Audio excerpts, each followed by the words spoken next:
Hi, welcome back guys. This is your friend, the fanfiction guy. Back with another fanfiction. This is the first part of What If Deku's Bravery Melted Nejire. Now before starting, please give this video a like and subscribe to the channel if you want more videos like this. Now let's get into the fanfic. On the 3A classroom, 3 people were talking. The first one was a blonde boy with cowlick hair. He had a plain face but a gentle smile.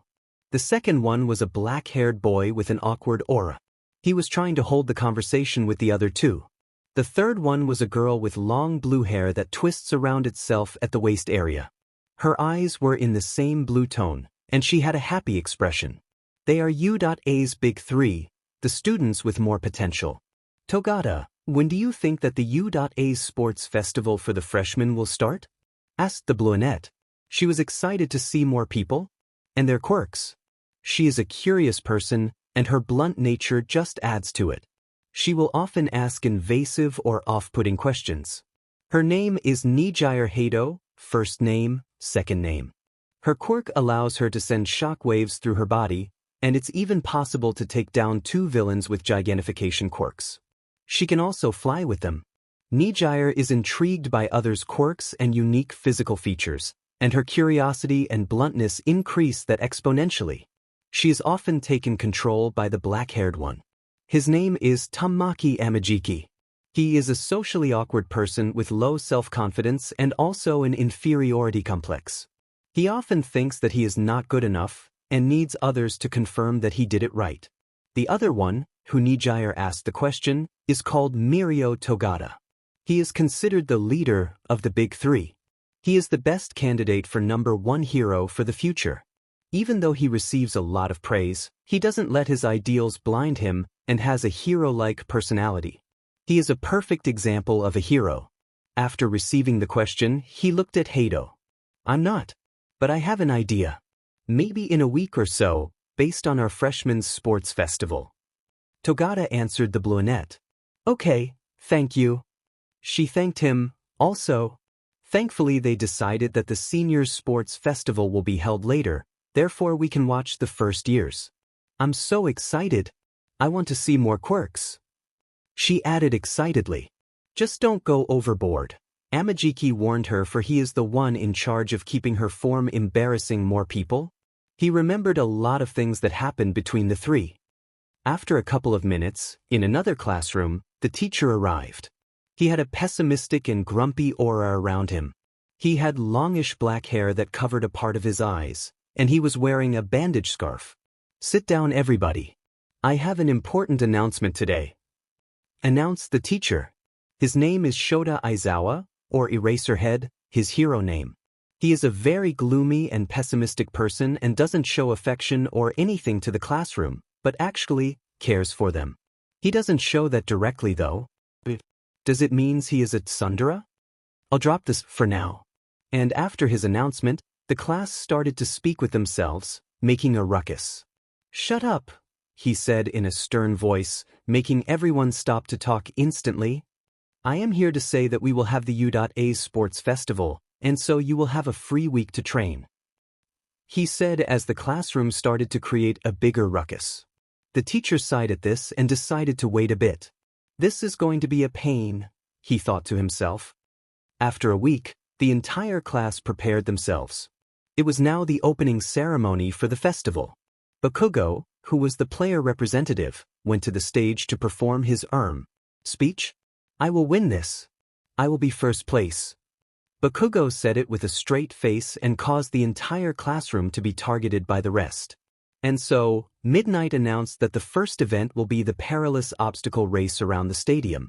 It is just as the name says, they will race to the end. First place wins.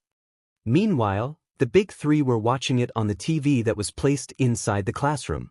Everyone was paying attention to everything. When Bakugo said that, the entire class chuckled, except for 2 people, Tamaki and Mirio. Tamaki didn't mind, and Mirio noticed that he was being serious. Nejire was chuckling at that. It was amusing for her. I can't wait to see more quirks. She thought to herself excitedly. Calm down, Tamaki thought to himself as if he read her mind. After that, the event started. Everyone started running, and when they arrived at the first obstacle, a certain bicolored-haired boy made a giant wall of ice, killing a robot, blocking the path and easing his way out. Interesting strategy, Mario thought to himself. After that, the rest of the competitors, one especially, started to make the way out of there. There was a huge variety of quirks showing here and there. Everyone was using their quirks, except for one person. Why isn't that boy using his quirk? I'm so curious. Nejire thought to herself as she looked to a certain green and black-haired boy. He was currently running without his quirk, utilizing solely his own and pure strength. She saw him picking a part of a robot. Is his quirk related to metal? She pondered while watching. Her eyes were not leaving him for one moment. Suddenly, another robot approached him, and he slashed that robot part at the robot, killing him. The boy was now running towards the objective. He didn't use his quirk, I'm sure. Why? She thought, still looking at the boy. After he ran, slashed some robots and ran, he arrived at the second obstacle, the fall. That obstacle consisted of a mini canyon with some platforms, and they had to go across it. There were also some ropes here and there. The green-haired boy got a rope and walked through cautiously, holding for his dear life. His eyes were not filled with fear, but determination. Not even here? When is he using it?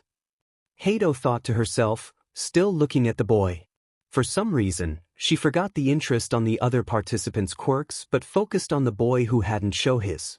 She was anxiously waiting to see his quirk. And so, after crossing the canyon, he arrived at the third obstacle, the minefield. The boy looked and saw the two leaders were too far away. Still holding the metal part, he had an idea. Use your freaking quirk. The brunette was screaming inside her mind. She noticed that he stopped walking and saw him caving some bombs carefully with the robot part as the other participants that passed him glared. What are you doing? You can't stop now. Nejire thought to herself. She was rooting for him. After a minute or so, the boy got a lot of bombs arranged in a pile. Is he doing what I think he is doing? Hato asked herself rhetorically. He got the metal part and jumped at the pile. He is, that answered the brunette. Boom. Suddenly a huge pink explosion resounded throughout the entire place as the boy disappeared from where he was. A streak of pink smoke was seen flying, and the boy was quickly catching up to the leaders. I want to see his quirk. So badly. I mean, it isn't possible for someone quirkless to get in here, is it? She thought to herself. Even though she is totally curious about others' quirks and unique physicalities, she had never been so interested in someone's quirk like that since she saw All Might fight criminals at the news for the first time. After that, he was falling. However, the green-haired boy didn't plan the landing, so he was about to fall face-first into the ground. Time seemed to slow down for him and Nejire. The two leaders were surpassing Izuku. It's over for him, the brunette thought to herself just before seeing something that she wasn't expecting. The boy, before falling to the ground with a determined face, picked the metal piece and slammed it onto the ground, causing an explosion and sending him further away. He was now in first place, running from the others. The bicolored hair decided to use his ice quirk and make a platform for him to go quicker. The explosive sand-colored hair boy started using his explosions to follow the green-colored hair. It was too late. Winner. Izuku Midoriya, from the hero course. President Mike yelled in excitement. After that, the camera zoomed to the winner, and Nejire looked at the boy. He won without using his quirk, she mumbled as she started to blush a bit. She wasn't aware of that, but Tamaki was. He chuckled softly and quietly. Someone's got a crush, eh? The black-haired boy thought to himself, grinning slightly as not to call attention to himself. Impressive. I didn't see him using his quirk once. It shows that heroes are more than quirk vessels, but instead, they are people with capabilities. Mario said happily as he saw the winner smile. Yeah. Amajiki agreed. Nejire was still staring at the boy, with her blush still visible. Earth to Nejire. Hello. Tamaki said, snapping her out of her thoughts. Why yeah, I thought it was pretty interesting, she said, blushing slightly from embarrassment. Even though she is blunt and curious, she is still bound to embarrassment. I am interested in that boy. Izuku Midoriya. She thought to herself as she smiled. After the obstacle race ended, the big three were talking to each other. So I thought that the bicolored-haired boy could use the ice from the beginning and avoid losing. Mirio said. Tamaki looked at him. I agree, but the sand-colored-haired boy could keep those small explosions until the end and actually win. Amajiki said his opinion on the matter. Nejire, however, had her mind on the green-haired boy, Izuku Midoriya. I wonder what quirk he has. Oh crap. I didn't pay attention to the others. Nejire panicked. Amajiki noticed that she had a desperate face and tried to call her, but to no avail. Nejire, come back to us, you're not an astronaut. Tamaki said, causing Mirio to chuckle a bit. She snapped out and looked at them embarrassed. Hey, she answered, still embarrassed. Amajiki sighed and facepalmed. Mirio just kept smiling. As we were saying, what did you think was interesting about the quirks from the first years? Amajiki said. Oh, the green-haired boy, Izuku Midoriya. She answered. I asked about the quirks. Usually, you make a detailed speech about, how cool was that quirk? Someone has a crush? Tamaki teased her. Well, Tamaki is a socially awkward person, but that is mostly with people he doesn't know. He is close to both of them but sees Nejiki as a big goofy sister. He teases her from time to time, not constantly though. Hato blushed intensely. And no. She refused, while her red face contrasted her blue hair. Being a tsundere? What the cliché? Amajiki teased her more. I'm not. I was Jade's. I'm interested. He didn't use his quirk once. She said, changing the subject and composing herself. After she said that, Amajiki and Mirio realized that what she said is true. After you mentioned it? He didn't, Togata said, placing his hand under his chin. Yeah. I wonder why. Tamaki agreed. And then, Midnight started to speak. The attention of them turned towards the screen. So the 42 first places in the obstacle race will partake in the next round, Cavalry Battle. Midnight started, as a leaderboard appeared behind her, showing numbers attached to every place. The lowest the place, lower the points said person has. But there is a catch. The first place, Izuku Midoriya, will be valued at 10 million. Midnight said as Izuku's face changed into a hardcore deadpan. That face Izuku was making is very funny. That face. Nejire thought while chuckling a bit. And so, Midnight started to explain the event, and after that, everyone started to make teams. Izuku had a hard time doing so. Mirio and Tamaki started to comment on the groups that were being formed.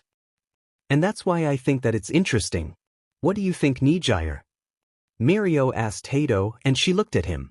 I think that Midoriya will have a hard time choosing a team, Nejire said, not noticing that she said his name. Midoriya? The first place? Togata asked her. She noticed that she said his name. Why yeah, Nejire answered, a little embarrassed.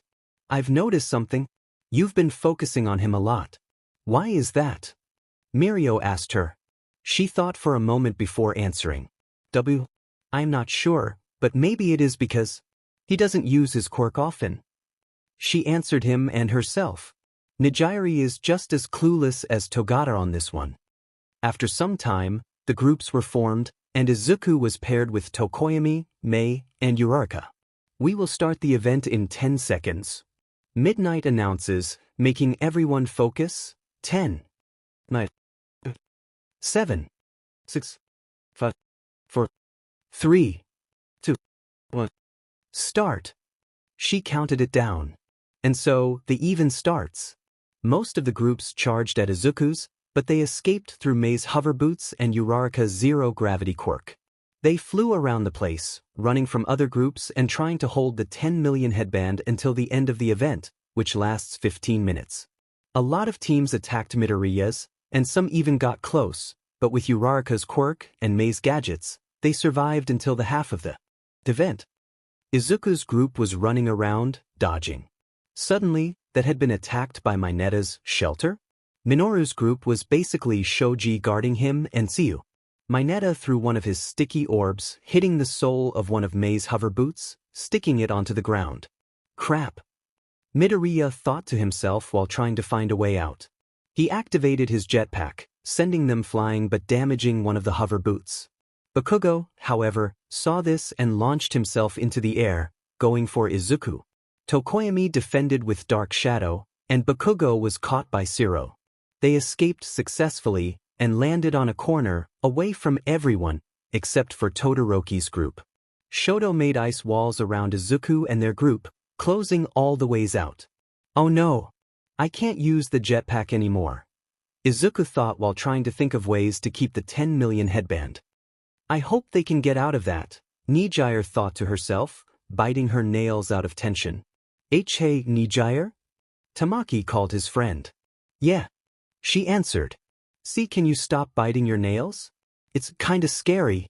This look on your face doesn't help either, Amajiki continued, genuinely scared of his friend's face. Her face was serious, looking at the monitor with fierce.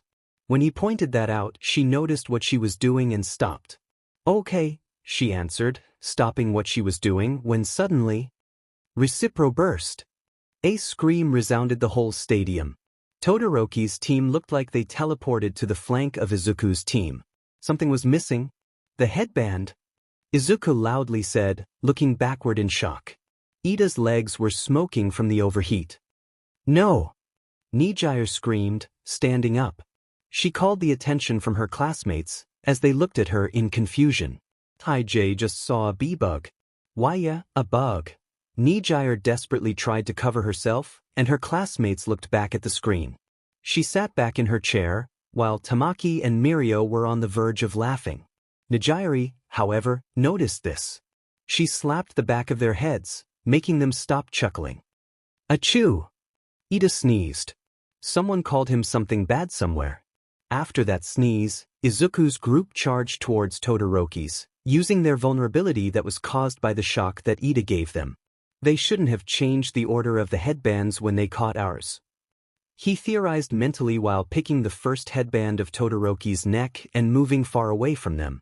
Use your quirk. Nejire was screaming mentally, dying to know what Izuku's quirk is. Midoriya had a happy face but soon was turned onto desperation. What a shame. Midoriya's group didn't catch the 10 million headband. President Mike announced as the crowd roared with enthusiasm. I won't give up. Izuku thought, determined. So his group charged onto Todoroki's, and his arms started to shine. Red veins started to appear and small lightning bolts started to cover it. He's using his quirk. Nejire screamed from excitement, and the classroom looked at her again. They turned to the monitor again, because they wanted to know what was happening, and Nejire did it too. Mirio and Tamaki were almost laughing, but quickly composed themselves as to watch the round. Izuku approached Todoroki, and Shoto's arms started to expel flames. The look on his face screamed desperation. He was overwhelmed by Izuku. Midoriya opened his palm and feinted a push only to cover Todoroki's arm, the one that was covered in flames and swing it sideways, dissipating all of the fire. Yes. Yees. Nejire was overjoyed by Izuku using his quirk. It was curiosity with an intensity that she never experienced. It wasn't only bound to his quirk, but to him as a whole. It still was unknown to her, but every second that passes, she would get more curious on the boy. Even though they didn't meet yet. And that move that Izuku performed only made her more curious. It may be the last one then. Izuku thought while reaching for Todoroki's neck. Suddenly he covered his arm with ice and blocked Izuku's charge. Bakugo could be seen using his explosions to fly towards them, and time's up. President Mike yelled as the event ended. Katsuki slammed his head against the ground in a comical way. Izuku was looking down, sad. He wanted to help his teammates to go to the next round, but, is this all I am capable of? He thought, I am supposed to be All Might's successor? Damn it. Izuku thought as tears threatened to fall down. Izuku blocked them though. And then he got a tug from his back and saw Ochako looking at him. She pointed at Tokoyami. When you attacked Todoroki, Fumikage said, raising a headband with enough points to pass. You let me use an opening. So I got it. We got it. Tokoyami said, making Izuku's eyes glisten with tears. He was crying with joy. Thank you, was all that Izuku said. Nejire was shedding a tear of joy. Sniff did it, she said between sniffles. Mirio and Tamaki looked at her confused. They weren't expecting her to cry. Are you okay? Mirio asked Hato. Why yeah, she answered back.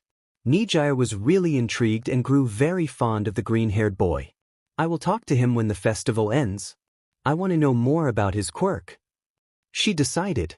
The cavalry battle finished. The winning team was Todoroki's. Midoriya's team passed by a small margin but passed nonetheless.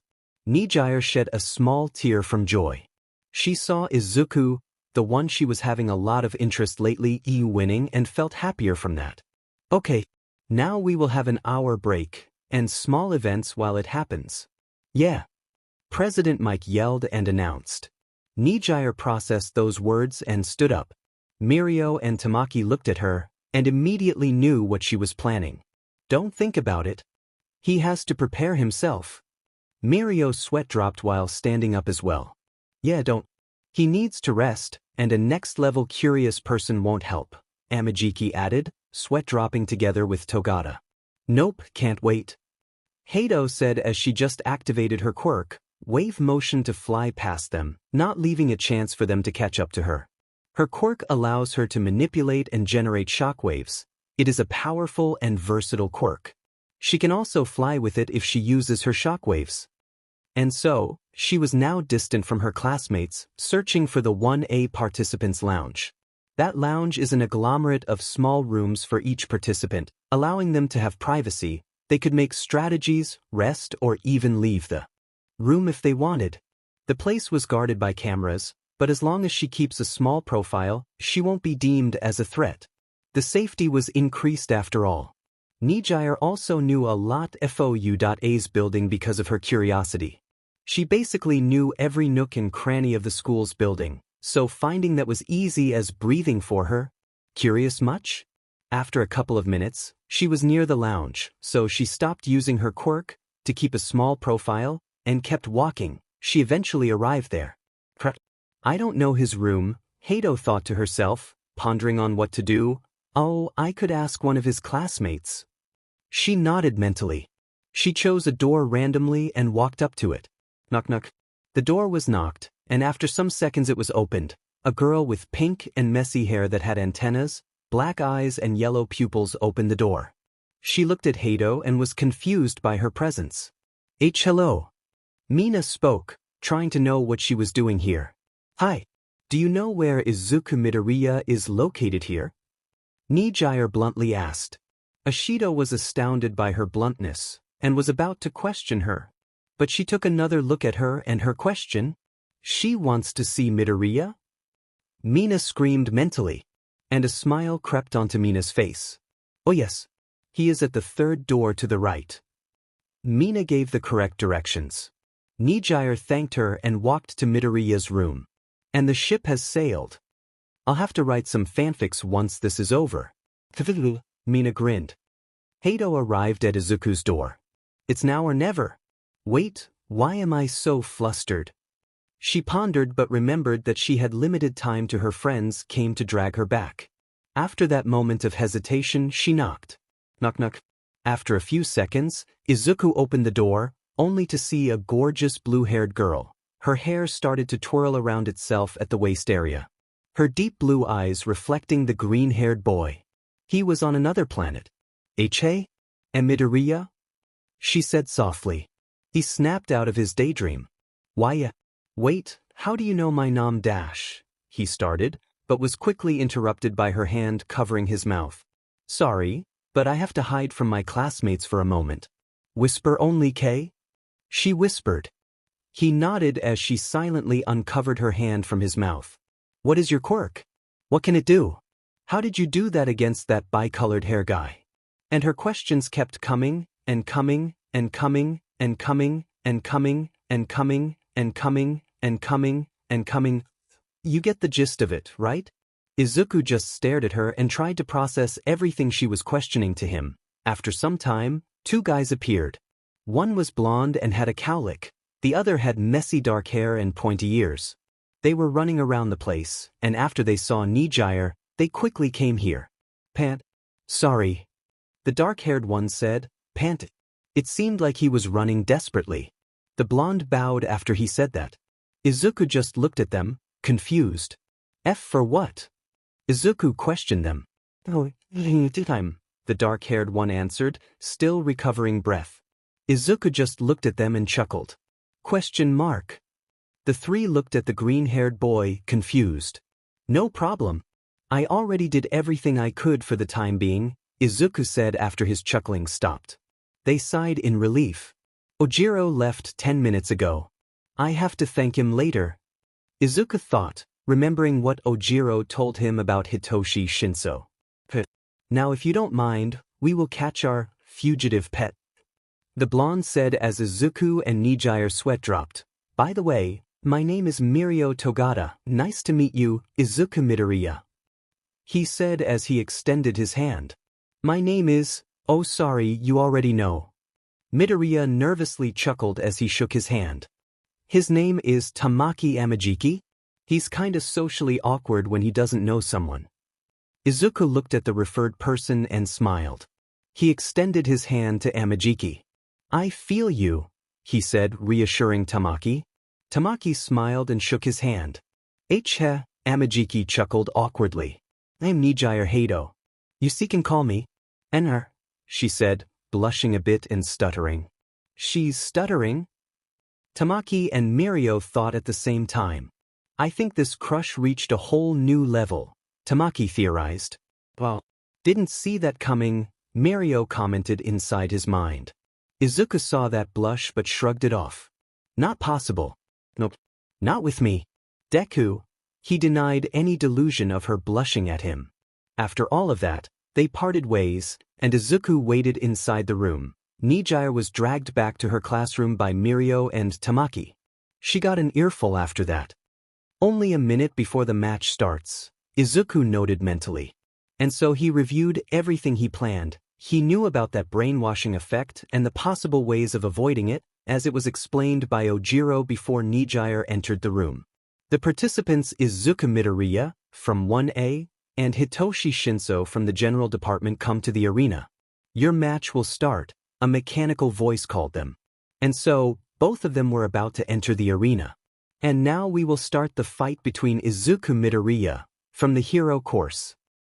He got first place in the obstacle race, and showed spectacular use of his surroundings. President Mike announced yelling, and the crowd started to cheer.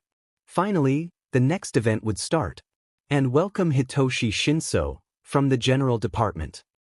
How did he pass? President Mike announced him but was confused. He didn't remember anything from him. It wasn't President Mike's fault, for Shinso used some sneaky methods with the brainwashing, not calling the attention of anyone. Also, President Mike was paying more attention to the ones the crowd would be interested the most. Anyway, when the referee, Midnight, signals, you may start the match. Yeah. He yelled again.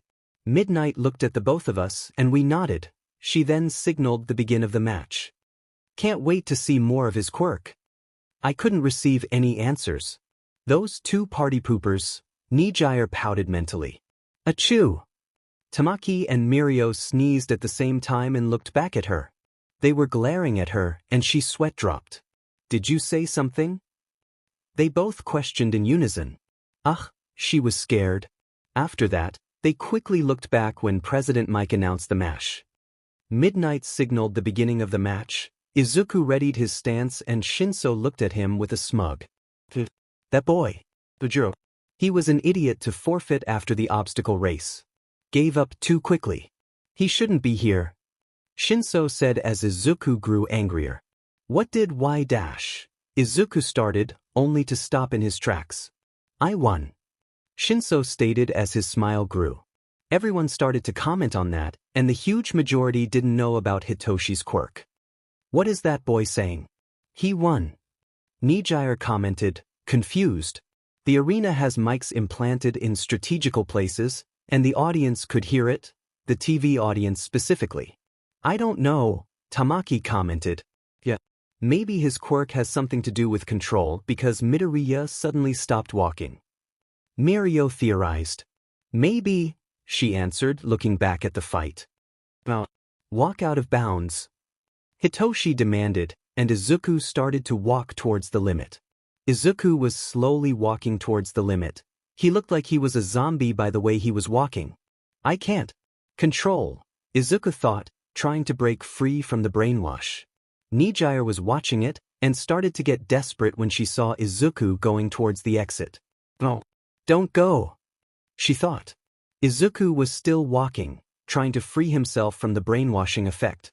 I have to get out of this. Izuku was trying to break free with all of his efforts. Nejire was getting more and more desperate at each step Izuku took. Don't give up. Don't. She thought to herself, her legs trembling slightly. Izuku was still trying, but his mind started to fade slowly. Izuku thought, tired. Nejire stood up. You can do it. She thought almost out loud. Izuku was on the verge of unconsciousness, but suddenly 8 dark figures appeared at the entrance of the corridor. Izuku suddenly woke up and his one for all activated unconsciously. 2 of his fingers started to glow red and expel little sparkling particles. He moved 2 of his fingers and made a small crater, waking up from the brainwash, and surprising the audience, especially Nejire. What? He moved 2 of his fingers and made a crater. She exclaimed mentally, but then noticed the burnt at his fingers. He broke them. What is the price of that quirk? She theorized but quickly turned her attention back to the screen. Izuku looked back at Shinso with menacing eyes, determined eyes. Oh, you can create this much power with just a flick of your finger? I am jealous, Shinso provoked. That hit close to home for Izuku. He felt the exact same things as him. He remembered to close his mouth and not respond, and he did so. I was born with this quirk, and it is unfair. People judging me because I have what they call a villain's quirk. Shinso tried another provocation. That hit home to Izuku again. He wanted to scream, I know, so badly, but if he did, he'd probably not be able to get out of it. Midoriya started to charge towards Shinso not using his quirk. He wanted to prove that quirks are not everything that matters. He wanted to beat Shinso fairly. He deserves it. Well, I don't know what it feels to be called a villain just because of my quirk. She started to ponder. Also, why isn't he using his quirk? Nejire thought to herself and quickly looked at the screen. You are blessed. Such a marvelous quirk, for a marvelous hero. Shinso continued, getting more desperate at each step Izuku took. Izuku is indeed blessed. He thought the same things and agreed totally with them. He wanted to scream, I am, so badly, but he couldn't. And then Izuku took a hold of Shinso's shirt, taking care of his broken finger. Go Izuku! Hato thought.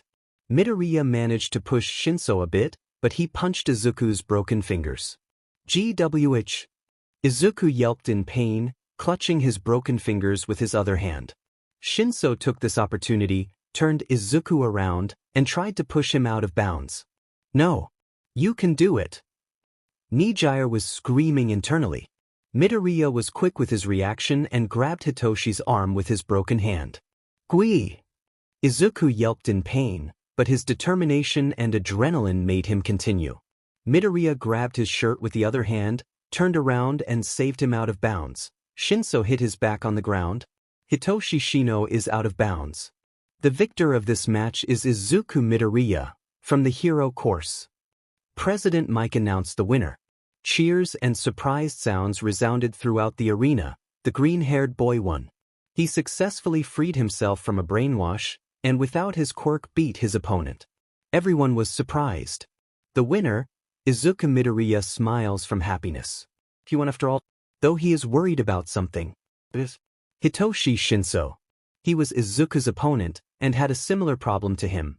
He was judged by what he is, or rather, what he has, a quirk capable of brainwashing people. Shinso was often branded as a villain, just for having that quirk, something that he was never in control of. Izuku had a similar problem, though he was judged by what he didn't have, a quirk. Izuku was one of the 20%, the unlucky, unblessed ones. But that didn't stop him, no. Izuku didn't stop his search for the title of hero. He was blessed, but that didn't remove all of the efforts he made, it only gave him a push. Izuku won his quirk by his own effort, not by being born with it, he earned it. And for being hit with a similar problem, Izuku felt that he needed to talk to Shinso, who was currently frustrated. Shinso-san. Izuku called him. The purple-haired boy looked behind him. Yes? Hitoshi answered, not wanting to hear brag or even an insult. He got that a lot. You want to be a hero, right? Izuku questioned him. Shinso pondered for a bit, searching words. I always did. Even though I do, people always branded me for a villain. This quirk is really intimidating, isn't it? Shinso answered Midoriya and questioned him as well. Izuku looked at him, smiled, and pointed towards the crowd that was now behind him. Shinso was confused but looked nonetheless. He saw some heroes talking about something and looking at him, so he decided to go closer and listen. Hitoshi was happy when he heard what they were talking about. They were praising him and giving suggestions about how his quirk was so useful and how Yudare is stupid of letting him in the general department. Shinso almost shed tears of happiness but kept it. After suppressing them, his friends started to praise him and tell him about how he is the star of the general department. Izuku was happy to see this, and after giving them a goodbye, he left the arena. Izuku was really anxious. He will fight Todoroki. Shoto Todoroki, son of Endeavor, and the prodigy of the 1A class, along with Katsuki Bakugo. Who wouldn't be afraid of fighting him? But Izuku has to overcome this fear-anxiety, for he wants to be a hero. Though something has been bothering him, Todoroki really hates his father for some reason. Midoriya started to ponder, and eventually landed on a conclusion. It is that Shoto is holding a grudge about his left side, so that's why he doesn't use it. Izuku could use this opening and win, but he wants to save him. He wants to save his friend, his comrade. And Izuku started to plan about his match whilst in his room. Nejire decided to not follow Izuku. She wanted him to focus and win. But her friends were still wary of her. Must pay attention and be careful. We don't want her to run off to where Midoriya is. Amajiki thought. And as if Mirio and Tamaki had telepathy, Mirio nodded. That confused Tamaki for an instant, but he nodded back noticing what it was. And they kept watching the other matches, commenting when one finished, or when something interesting would happen. Even though they were paying attention to those matches, the one that everyone is anxious for is Midoriya and Todoroki's match. That match is one that everyone is looking forward to. Nejire was really anxious about it, but managed to calm herself, for now. After the matches, and sometimes, President Mike started yelling, announce it. And now, the match that everyone is looking forward to, Pres Mike started to announce it. Izuku Midoriya, the boy who surprised everyone by not using his quirk often. He finished Izuku's presentation. And Shoto Todoroki, Endeavor's son, and a prodigy. President Mike finished his announcement, and everyone started to cheer.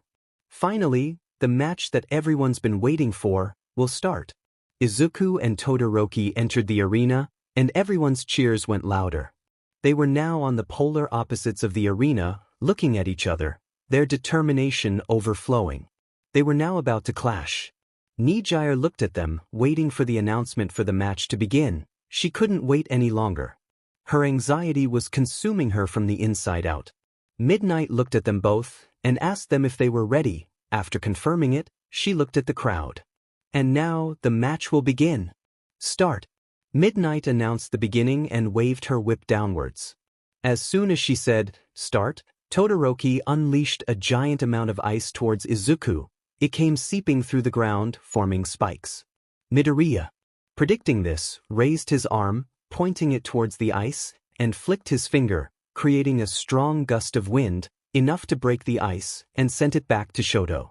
The bicolored-haired teen covered his face with his arms, protecting his face against the wind. Gwa! Groaned Midoriya from pain. The consequence for Midoriya's flick, however, was a broken finger.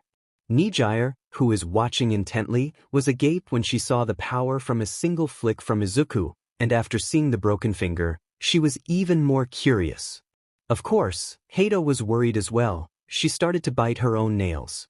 Amajiki and Togata noticed this and sweat dropped. They focused on the match right after. They saw Midoriya focusing on Todoroki, searching for any other indication of an attack that came right after. Todoroki sent another one of those humongous waves of ice, and Izuku flicked another of his right hand's 5 fingers. Another huge wave of wind broke the ice and sent it back towards Todoroki. Nejire was still baffled by that amount of sheer power. It is the same for Mirio and Tamaki. Todoroki took more time, though small, to observe Izuku. After that, he sent another one of those huge spikes. Midoriya broke his 3rd finger and blocked the ice. His hand was almost done for. You can do it, Midoriya? Nejire thought to herself, biting her nails with more strength. She was truly invested in this fight, as is everyone else. This match is something that a lot, if not everyone, was waiting for. Hato was looking and rooting for Izuku, worried for his own being. Never once she saw someone inflict that much of self-damage just by using their quirk. It is something unheard of for her. Now she paid more attention, feeling that things will change from now on. Shoto sent another one of those spikes, and Izuku used his right pinky to flick and broke it. It was a distraction. Todoroki created a path when Izuku was about to flick and ran until he was almost above Izuku. Shoto jumped at Izuku and punched him. That's what should have happened, but Midoriya dodged it. Todoroki, knowing that Izuku would dodge it, shot a small streak of ice, holding Izuku's leg. Midoriya was about to flick the ice, but I have to use all of it, Izuku decided mentally. And so, he activated one for all in his entire left arm. Nejire saw his arm changing color. So cool! She seriously thinks it is cool the way Izuku's arms change color when he is about to use his quirk, which she is trying to figure out, but to no avail. As she was thinking this, Midoriya punched the ice that was holding him down, creating a stronger gust of wind, breaking it. The crowd that was in the direction of Izuku's punch covered their faces with their arms, protecting themselves from the wind pressure. Nejire was even more curious to know the extent of Midoriya's quirk, and how much drawback it actually can give. Todoroki, who was the one most affected by the wind pressure, was almost dragged out of bounds but saved himself with a wall of ice. He stands up and looks at Izuku. Midoriya-san. Thank you for letting me show to that old man that I can be someone without using what he gave me. Todoroki said, putting venom when he mentioned his dad. When Izuku heard that, he understood. Todoroki hates his dad and thinks that his left side is a part of his dad, not himself. Midoriya decided to place his classmate above his own safety and above winning. But he could not be angry. Because it seems as if Todoroki is looking down at them, looking down at the ones that work at their 100%. Midoriya was also angry because Todoroki was looking at his dad the whole time, not at the fight, just as if Izuku didn't exist, or as if he was just a way to show his dad that he doesn't need the power that came from his own lineage. Now, let me finish this, once and for all. Todoroki announced, getting on his stance, and launching an even bigger wave of ice towards Izuku, something bigger than what he'd done in this match. Will Todoroki finish this match off with one big attack? President Mike ecstatically screamed. He doesn't know how to tone down, right? Izuku, who was looking at the ground the entire time, raised his head slightly, and his eyes waved killer intent. His eyes were wide but serious. He was angry for not being taken seriously. Where are you looking? Midoriya said deeply, shutting everyone, even President Mike.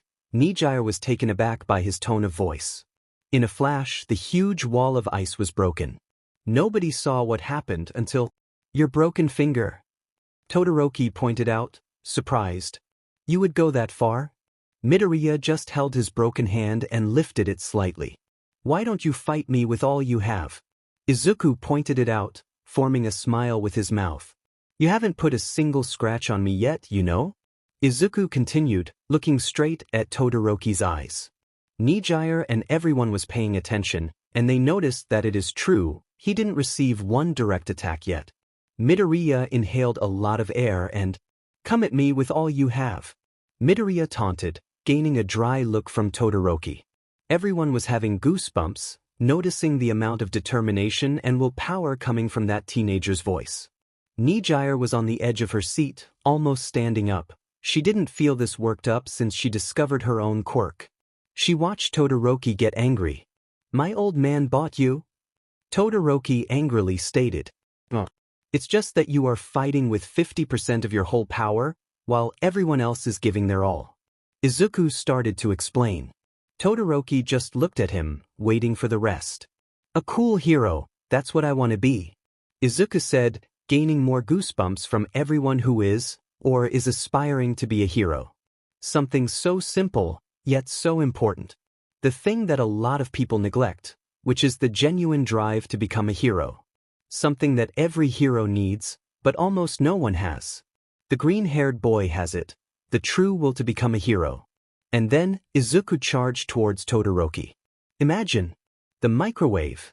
Izuku mumbled to himself while moving his right fist into Todoroki's stomach. And to Izuku's surprise, it worked. He controlled the amount of output his arm dealt, but his broken fingers didn't help at all. He also didn't control it perfectly, so he felt some pain, though the majority came from his broken fingers. Todoroki was sent backward, though not that much.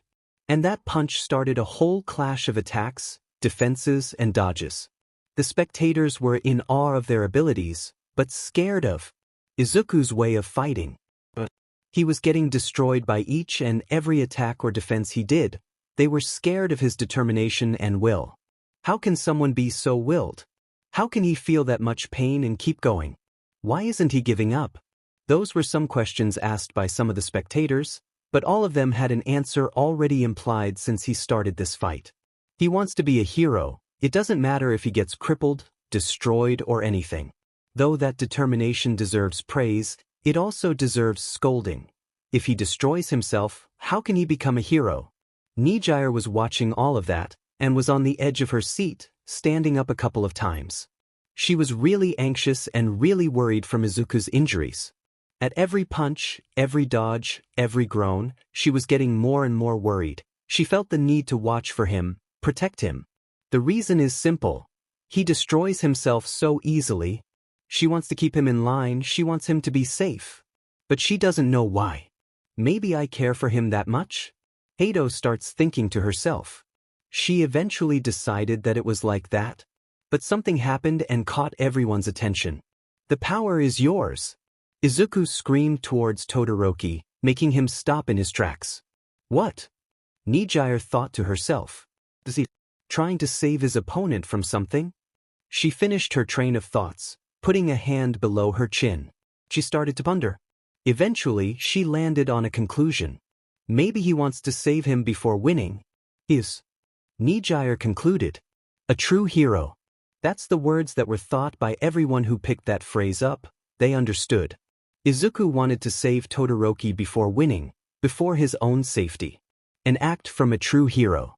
And then, when no one was expecting it, Todoroki started to spell flames. Who knew that Todoroki never used that side was in shock, wondering why that phrase made him activate his flames. And they were surprised.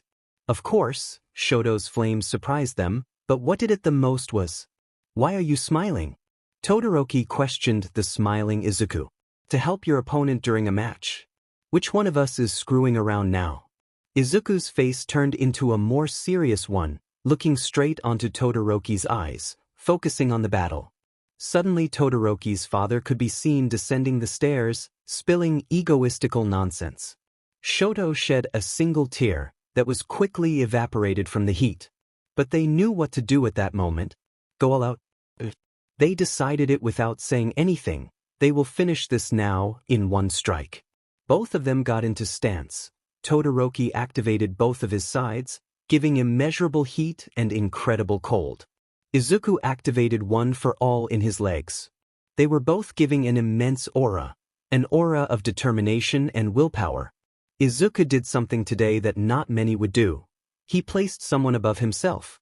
And then, Todoroki launched an even bigger streak of ice, being the size of a medium cargo ship, and Izuku dodged it in midair, flying towards Todoroki.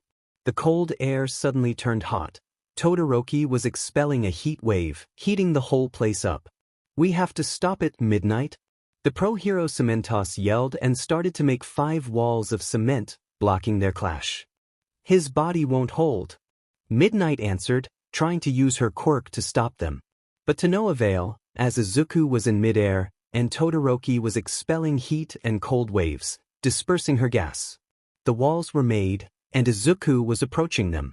Todoroki was creating a hotter wave, as to make an explosion, but before that, Midoriya, thanks. Todoroki said it, and their attacks clashed. A humongous explosion was made, and a huge smoke screen appeared. The 5 walls of stone were destroyed, making huge boulders fly. The huge pieces of stone almost hit the audience, but some hero helped them not reach the spectators, saving them. What is this? It's too strong. President Mike yelled, confused. Aizawa was genuinely surprised, and everyone was worried. Nejire stood up and expectantly drew nearer the TV, ignoring the others. Before the smoke cleared for them, they heard it. The winner is Shoto Todoroki. Midnight announced as the smoke screen vanished, revealing an unconscious boy leaning on a wall. Todoroki was absolutely tired, but could stand up. He won. Shoto Todoroki won the match. But Izuku Midoriya won as a hero. Izuku vs Todoroki was and is one of the most anticipated matches that has ever happened in the sports festival, breaking everyone's expectations for the better. A fierce battle of 2 strong opponents. One lost, of course. However, the one that lost didn't really lose. Technically, yeah, he lost, but he won. You may ask. He won as a hero, saving his own opponent at the price of the match. Though he didn't have any intention of losing, he placed Todoroki, his opponent, above the match as a whole for a long time. You may have noticed that he could have used 100% at the first time he punched Todoroki, but he didn't. Izuku Midoriya held back against Todoroki to actually have an opportunity to talk to him, and even saving him, he was hurt. Really hurt, but most of the damage was his own quirk, one for all, affecting his own body. But he endured it all, ignoring his own pain and following his own strive to save his own ambition. Right after this hard-fought battle, Izuku was taken to the nursery for Recovery Girl to heal him. However, he wouldn't be fully recovered from that, gaining scars. Scars that he got saving people. If Midoriya doesn't stop hurting himself like this, he'll most likely be irreversibly hurt. Those were the thoughts of Midnight and Cementos during the battle. One person in particular who watched the battle was rooting for him. She's Nejire Hado, part of the Big Three, and someone whom Izuku piqued interest in. Her friends and classmates, Mirio Togata and Tamaki Amajiki, were occasionally looking at her, curious to see her reactions and to know why she sympathized with this boy on a personal level. Eventually, Izuku got really hurt, and Nejire felt worried in the same scale. Even not knowing the boy on a personal level, she sympathized with him, and from what she saw, he's someone who she can rely on. On what though? Hado is someone who doesn't need to rely on someone, being capable of creating shockwaves capable of taking down 2 villains with gigantification quirks at once. Why then? Why does she feel like relying on him? And what? Those are questions asked by herself to herself, though rhetorical. Questions that she wants to answer, but without any clues on how would she answer them? She'll eventually get them right.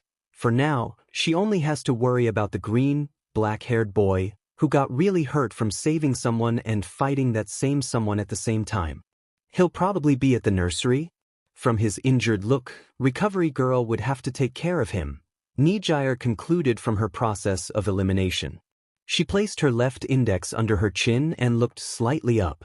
Her heart was beating with worry. Her expression, usually calm and serene, was slightly contorted.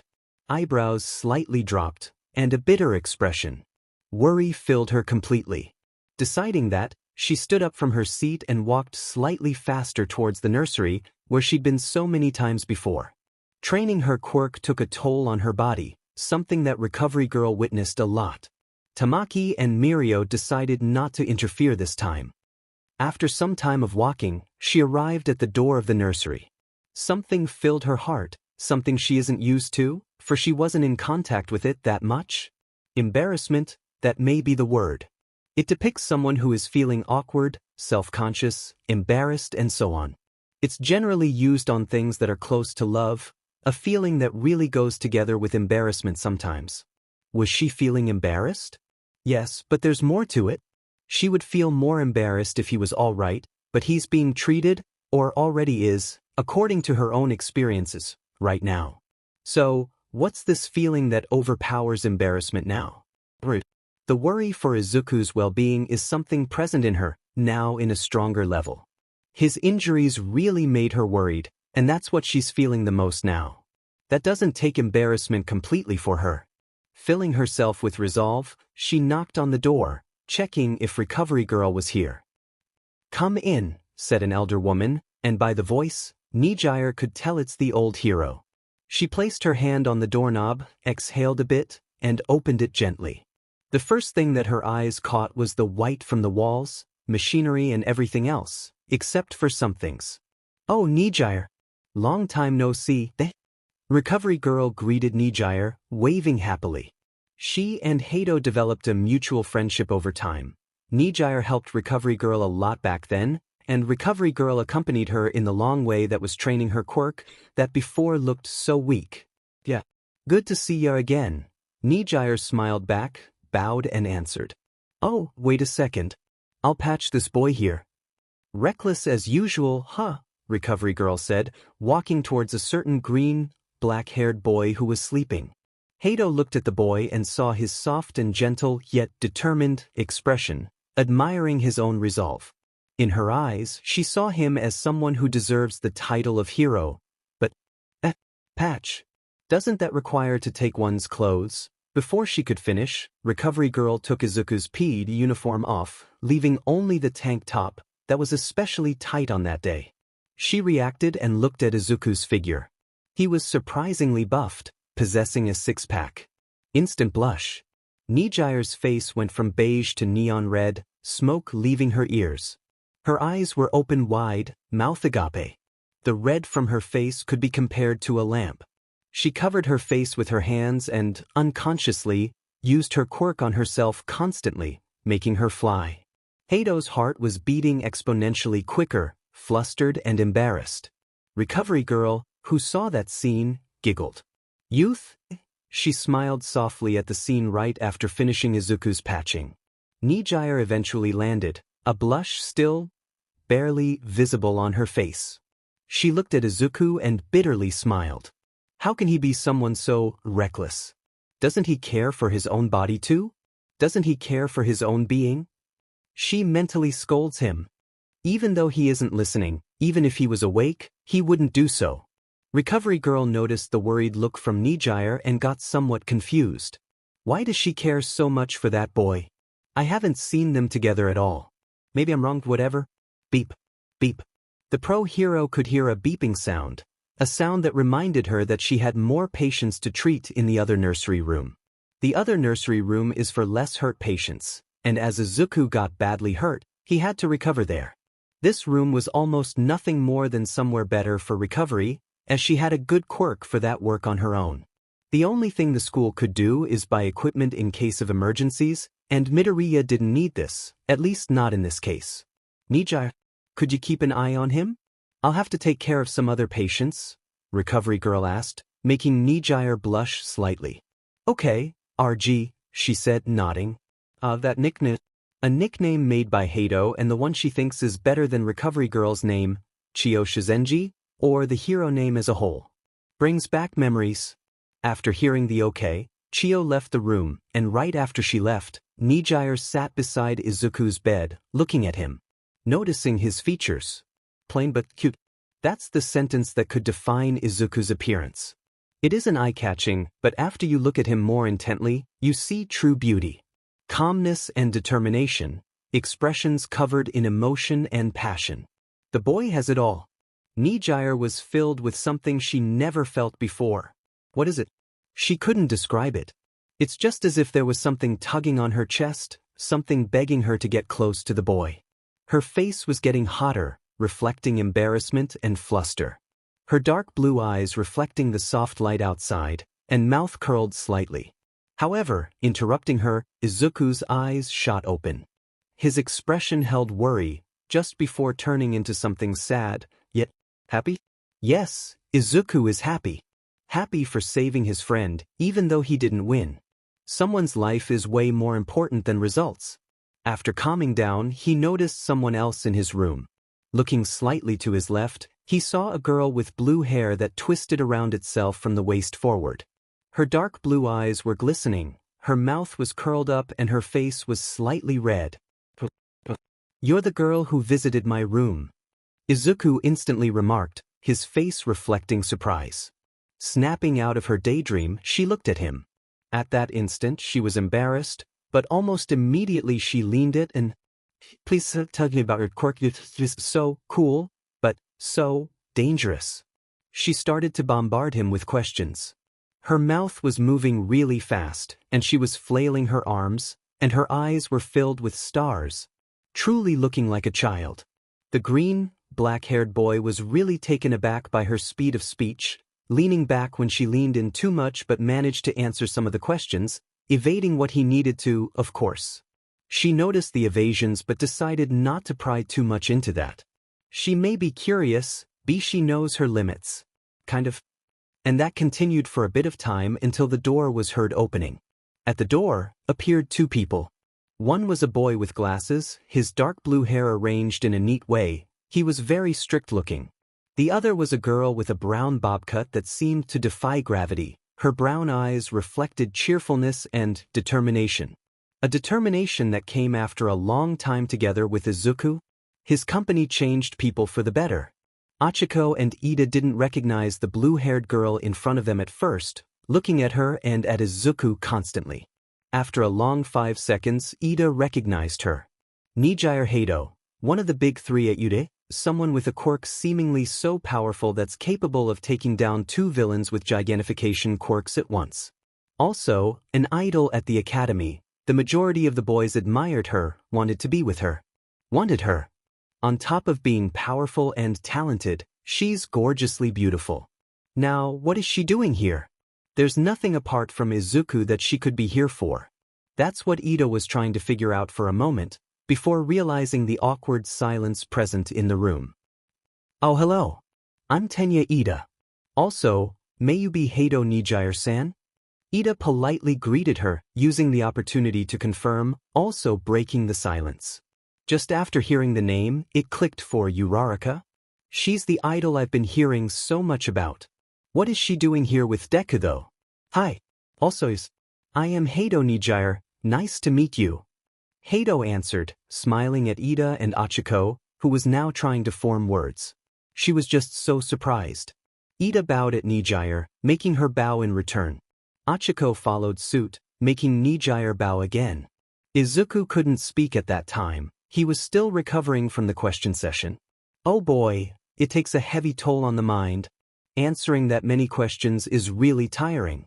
After recovering, he noticed Ida's and Achiko's presence, and greeted them. They greeted back. "Now, Nejire-san, may I respectfully inquire the reason behind your company with Midoriya?" Ida politely asked Nejire. "Overdoing it much?" The brunette looked at the strict boy. An ever so slightly blush covered her cheeks softly. Ida and Achiko didn't notice it. Izuku looked at her, also curious. "I was kinda, how do I say it? Worried about him? Yeah, I saw his self-destructing ability, and I got worried and curious." She answered honestly, looking into Ida's eyes. He noticed no lie in that sentence and smiled softly. But why? I mean, you do not even know each other on a personal level. At least, not that we know. Tenya asked her. She looked up slightly, placing a finger under her chin. Her expression passed the impression that she was thinking really hard.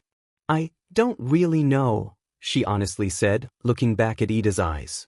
Again he felt no lie. Achiko, who was looking at the scene, looked back at Izuku and saw his bandages. "Diga, why your shirt?" Uraraka got really embarrassed, turning around. Izuku, who was confused, looked down, only to see his PE shirt gone, while only his tank top was on. His face got really red and he covered himself with the covers. Luckily for Nejire, she was controlling her own reaction well, not letting the blush take over. After he put his P uniform again, Uraraka paid more attention to Izuku and, wanting to get closer to know more of his situation as a whole, approached the boy. But, Nejire used her quirk unconsciously to get her away from Izuku. They were all confused now. Noticing what happened, Nejire was quick to apologize and say that her quirk, unusually, activated on its own. She was forgiven instantly. Quirks are unpredictable, and that won't change. They all knew it. Right after this whole episode, all of them looked at the TV. The sports festival's 1v1 battles. The second phase was about to begin. They all decided to wait there and watch the rest of the festival there. At some point, Ida had to participate, so he left. And that's how the festival ended for the green, black-haired boy, Izuku Midoriya. Things are about to get interesting. I couldn't properly pay attention to all of the things that happened during the whole sports festival. I wonder why? Nejire was pondering to herself, looking back at the tournament and reminiscing what she could pay attention to. But why didn't she pay attention? You may ask. It's simple yet complicated, for her at least. Izuku Midoriya. A boy that called her attention due to the lack of use of his quirk. Though that lack of use called her attention, it wasn't the reason behind her obsession with the green, black-haired boy. What kept her craving for more information was the boy itself. She felt extra prone to follow him, to know him. She felt as if she needed to know him more. But well, she doesn't know that herself. Currently, she was inside the classroom, having English class. It isn't as if she needed to participate, seeing that she is fluent in both languages, English and Japanese. Being the daughter of an ex-hero, a successful one, at that dash, and now a successful entrepreneur, she had a lot of experience in foreign languages. Her beauty and overall carefree personality called the attention of the males of the school, granting her the title of Idol of the school. Yes, that non-existing thing in reality is actually, though rare, real. She's the real deal. Albeit all of that, Hato is still someone very approachable and overall communicative. She's the so-called reachable flower. That still doesn't mean that she hasn't turned down a lot of confessions. Yes, a lot. That's Nejire Hato, an idol. She's currently daydreaming, looking at the window. Noticing the soft breeze caressing the green leaves of the big three, located directly below the window of the third floor, she sighed. The sun was softly engulfing the students as they either focused or didn't pay attention at all. It was a calm feeling or a prelude to something. That English class where one would feel unusually, yet not at the same time, tired. During that English class, a knock was heard on the door.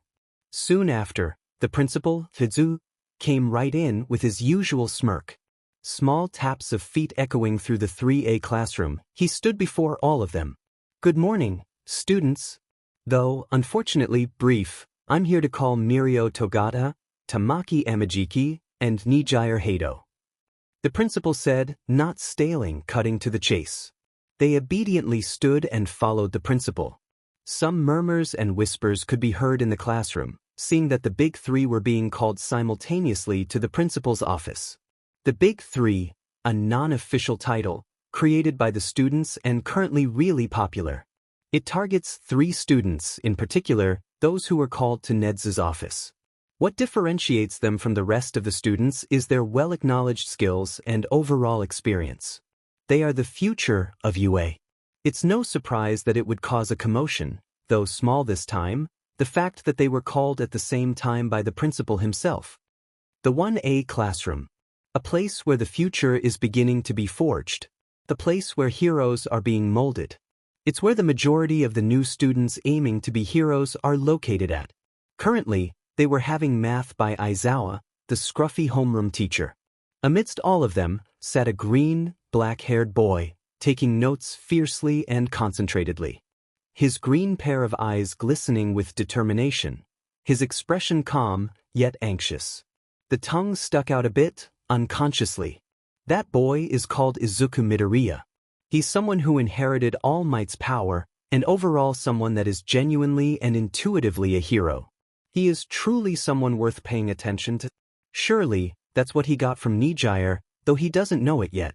His own personality and character, though unspoken, drew Hato's attention and kept her interested. Suddenly the door knocked, and after Aizawa opened the door, entered 4 people. The principal, together with Nejire, Tamaki, and Mirio, the big 3. Izuku was too focused in his notes to notice the people who entered.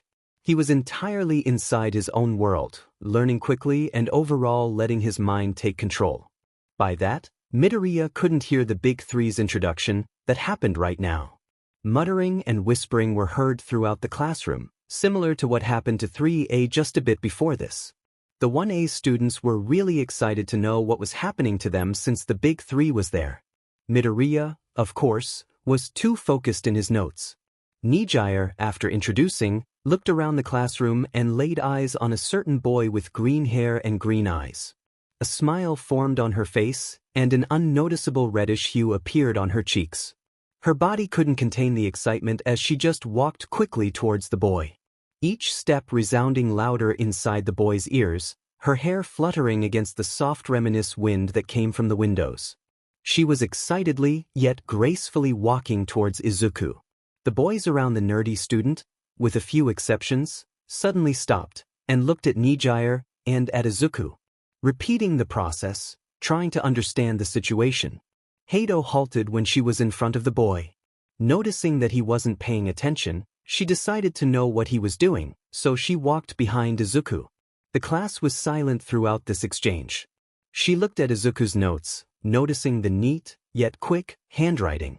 Trailing her eyes, she noticed Izuku's hands, and how they had scars. Remembering the time when she first talked to him, she noticed that he didn't have those before.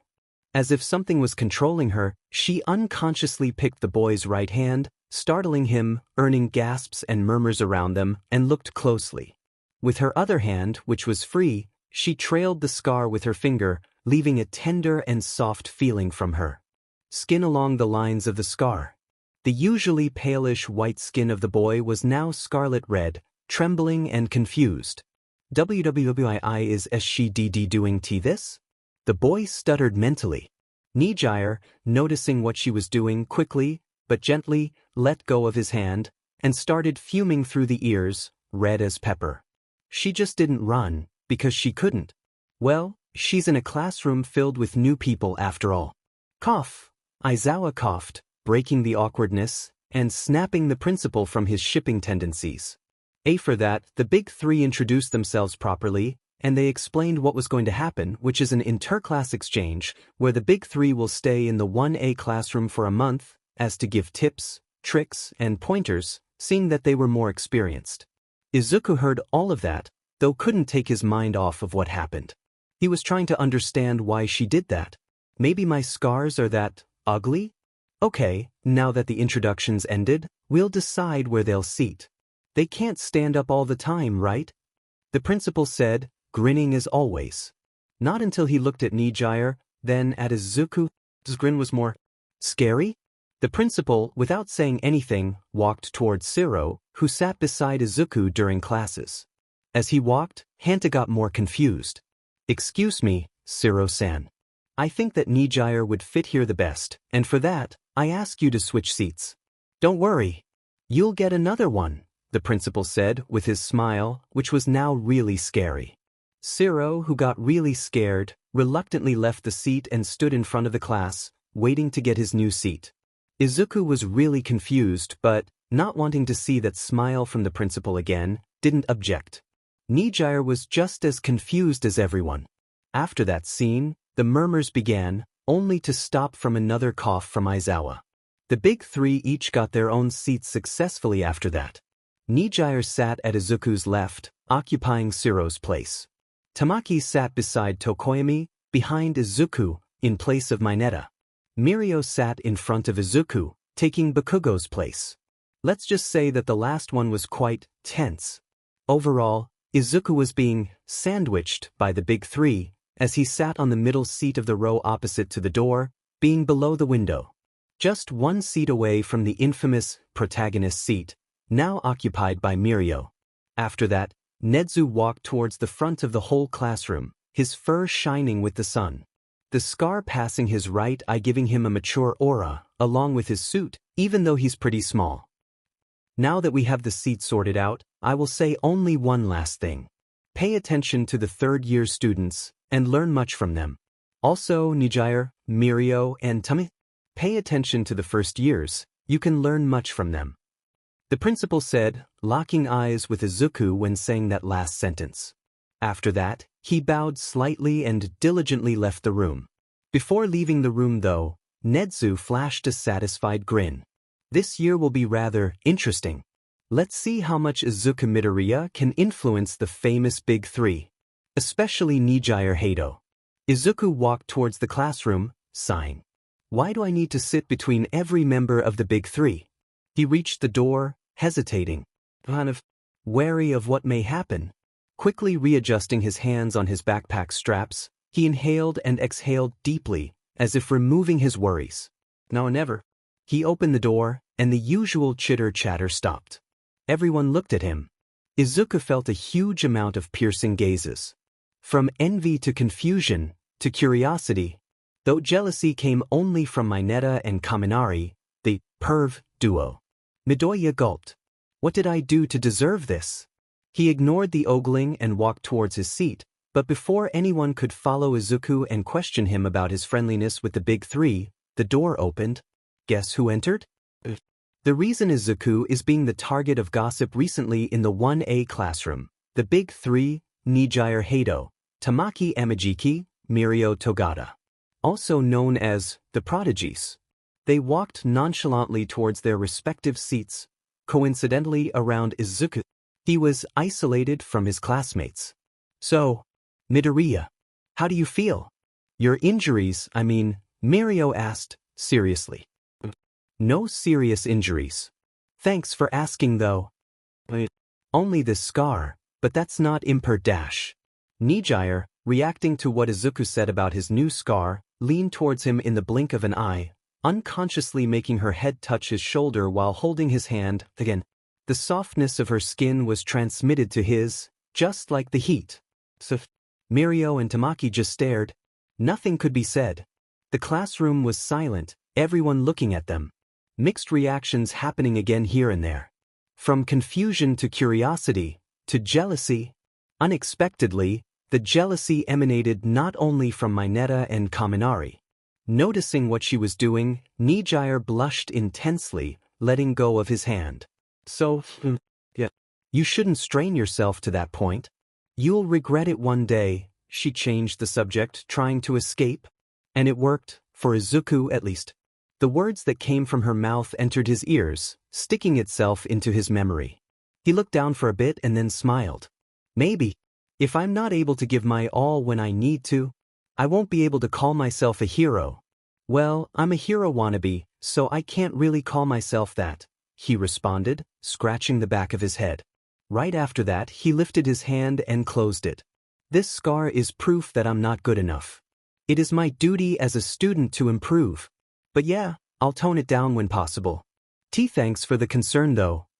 He continued, making the entire class speechless. What a true hero. Was the thought of almost everyone there. Clap, clap, clap. Two figures entered the classroom. One being their homeroom teacher, Shota Aizawa, who, albeit the lifeless and scruffy look, actually wore an approving smile. The other one was a small figure, wearing a black vest and red tie above a white shirt. He was a bird dog? You get the point. The principal of U.A, who conveniently heard Izuku's motives, along with Aizawa. He clapped in approval and wore a smile bigger than Aizawa's. Selflessness. The true quality of a hero, unfortunately, rare nowadays. Midoriya, have that. Keep it up, and you'll undoubtedly become a great hero. The principal said, now standing in front of the classroom. Good kiddo. You have potential. Aizawa simply said, now wearing his usual poker face. Izuku was taken aback by what he heard from the two pro-heroes. Thank you, he responded honestly. The entire classroom, save for Bakugo, agreed to their words, albeit internally. Now, I don't want to take too much time from you, so I'll just do what I came here to do. Izuku Midoriya, I need to talk to you in the principal's office. Nezu said, looking directly at the boy, who now had a confused look. You, sure, the boy answered, now following the principal. Unknowns to him, after he left, Nejire was still speechless. Blushing. I am even more curious. I want to know more about him. So, what you're trying to say is, I can help Nejire? Izuku's voice resounded, confused. Exactly. The principal nodded. Izuku got even more confused. But what could I help her with? What do I have that could help Nejire? A prodigy? The boy said, insecure while scratching the back of his head. Nizu sighed. Before anything, just stop bringing yourself down. If you say you're low, even if you aren't, you'll become it. Examine yourself and improve. Don't be overconfident or underconfident. Both are bad. The principal corrected Izuku. He stood in silence, digesting the words. Thanks for the advice, he said, wearing a small smile. Anyway, what I'm saying is that Nejire is too curious. Keep her curiosity at bay, Nizu completed, now leaving Izuku even more confused. The boy looked into the principal's eyes intently. Nejire is often distracted by the opponent's quirks, so you could help her with it. I know you have huge knowledge towards other heroes and a keen eye for details. So maybe you could satisfy her curiosity and keep her from holding herself back with that. Obviously, you'll receive extra credit. He added, now waiting for the boy's answer. I trust you and your judgment. I'll try, okay? I can't promise anything though, Izuku accepted. Great. Oh, and I don't really need extra credit, so maybe can I hold on to that? Just when I need it, Izuku added, feeling somewhat like a cheater. Sure. Now go back to class. You don't want to lose your grades, do you? Nizu said, chuckling heartedly. Izuku chuckled together. No. Thanks again for the advice, though. The green-haired boy said, now standing up. No problem, all for a student. I need to be thanking you for doing this favor, Nizu said, nodding. And then, Izuku went back to the classroom. Nejire stole a glance at the green-haired boy. Why can't I look away from him? She took notice of his messy, green hair, which complemented to his big green eyes. His dork-like appearance, which was true to reality, went well with his serious expression. Placing the tip of his pen in his mouth, he thought of the question that the teacher just scribbled on the board. Nejire wasn't paying attention to that though. One thing was noticeable, yet hidden, on his expression. His determination. A fire that shone brightly inside of him. His strive to become a hero, to become the number one. To become the symbol of peace. Her cheeks turned scarlet and hot. She didn't know what was happening to her. Nothing like that has happened before. But unknowns to her and Izuku, another person looked from another seat in the classroom. Why is she blushing at Izuku? I'm supposed to be the closest to him. I won't let her take him from me. She observed him. His steps were cautious, yet determined.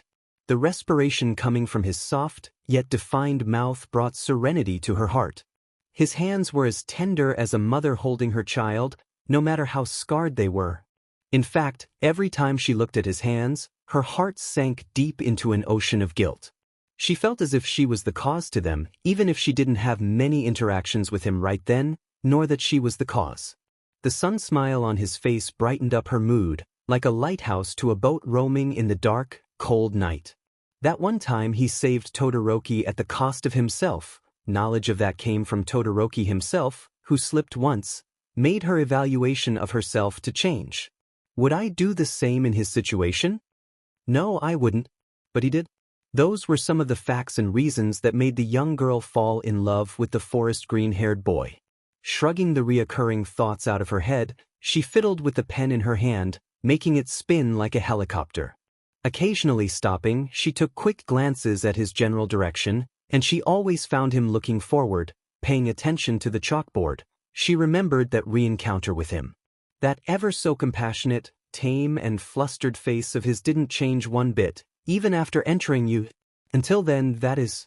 Over time she noticed his facial expressions changing from an uncertain and insecure boy to that man. His face was more serious and determined, yet that warmth never disappeared. The young girl could only theorize at how that serious and determined face of his could be so heartfelt and friendly. Not that she would complain.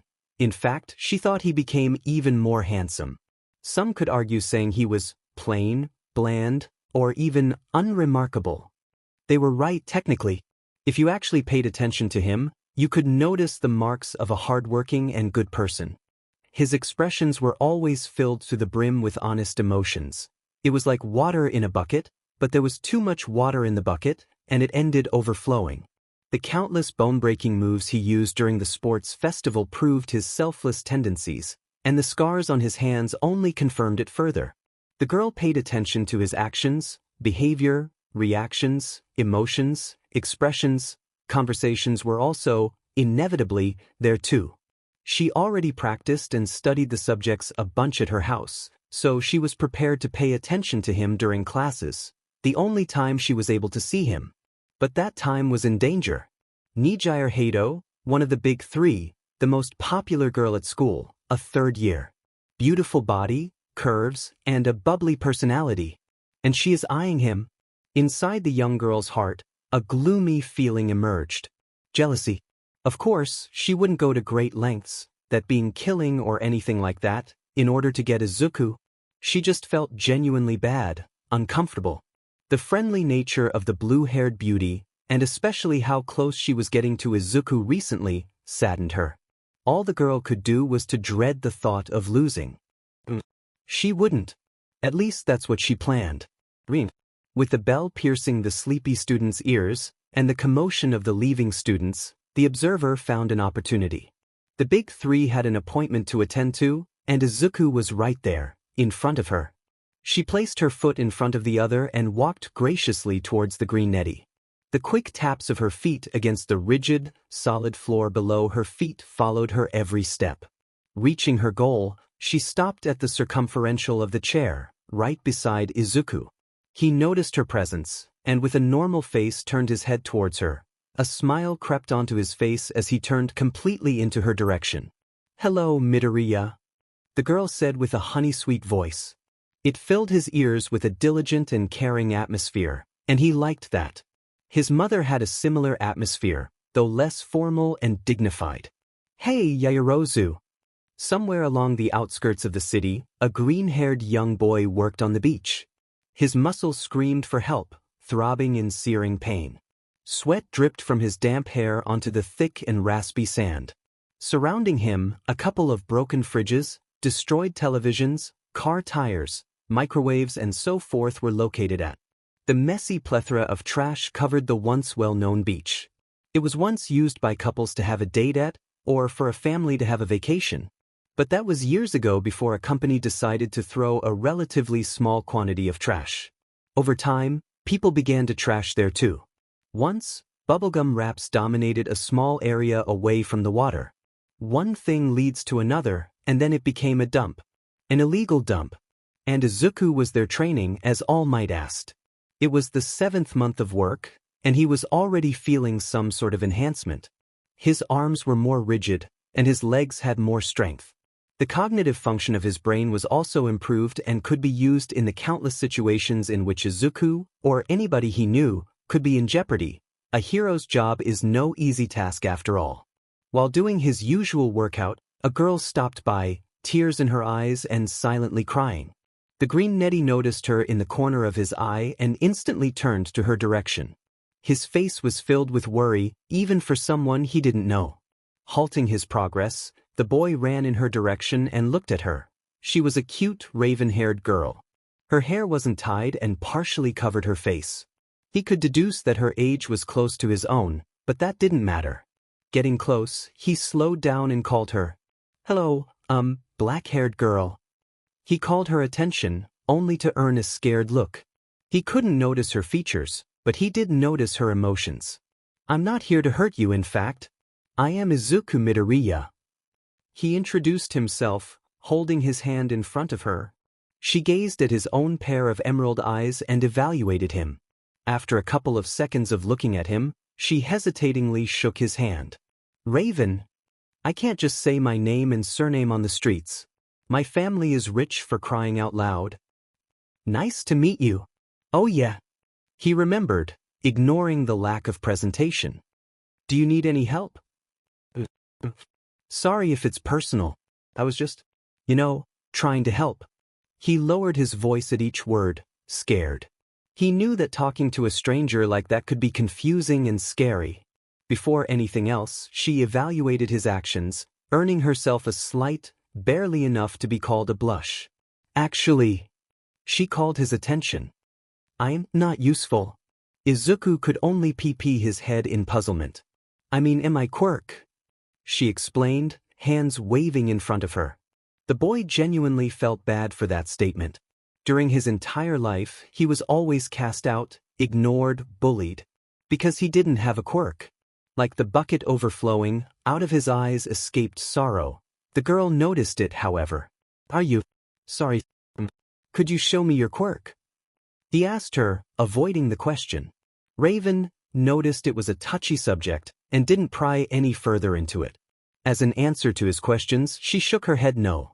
Izuku sighed, knowing it would be hard to help. He wouldn't give up though. Could you try to explain it? He chose his words more carefully, not expecting anything since he was a stranger to her.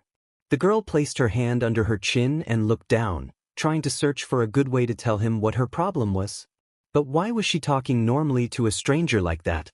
Her own problems were about to be revealed to a stranger. Gazing back at him, she noticed his expression, a gentle smile. His eyes shielded no lies, honesty overflowing from him. She felt safe talking to him, just as if he was a long-term best friend, a close relative, or even a boyf. What was she thinking? Something like that on a first meeting? She was just crazy if she thought about something like that. Maybe all humans are crazy after all.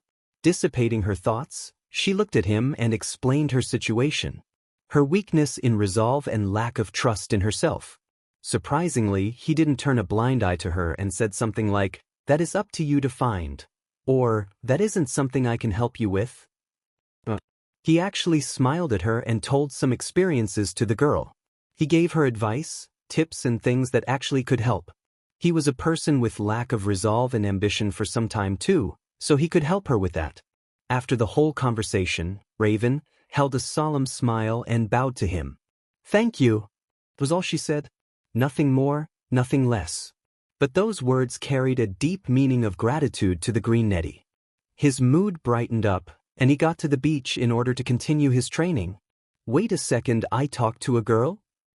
Momo Raven Yaoyorozu shrugged her memories aside.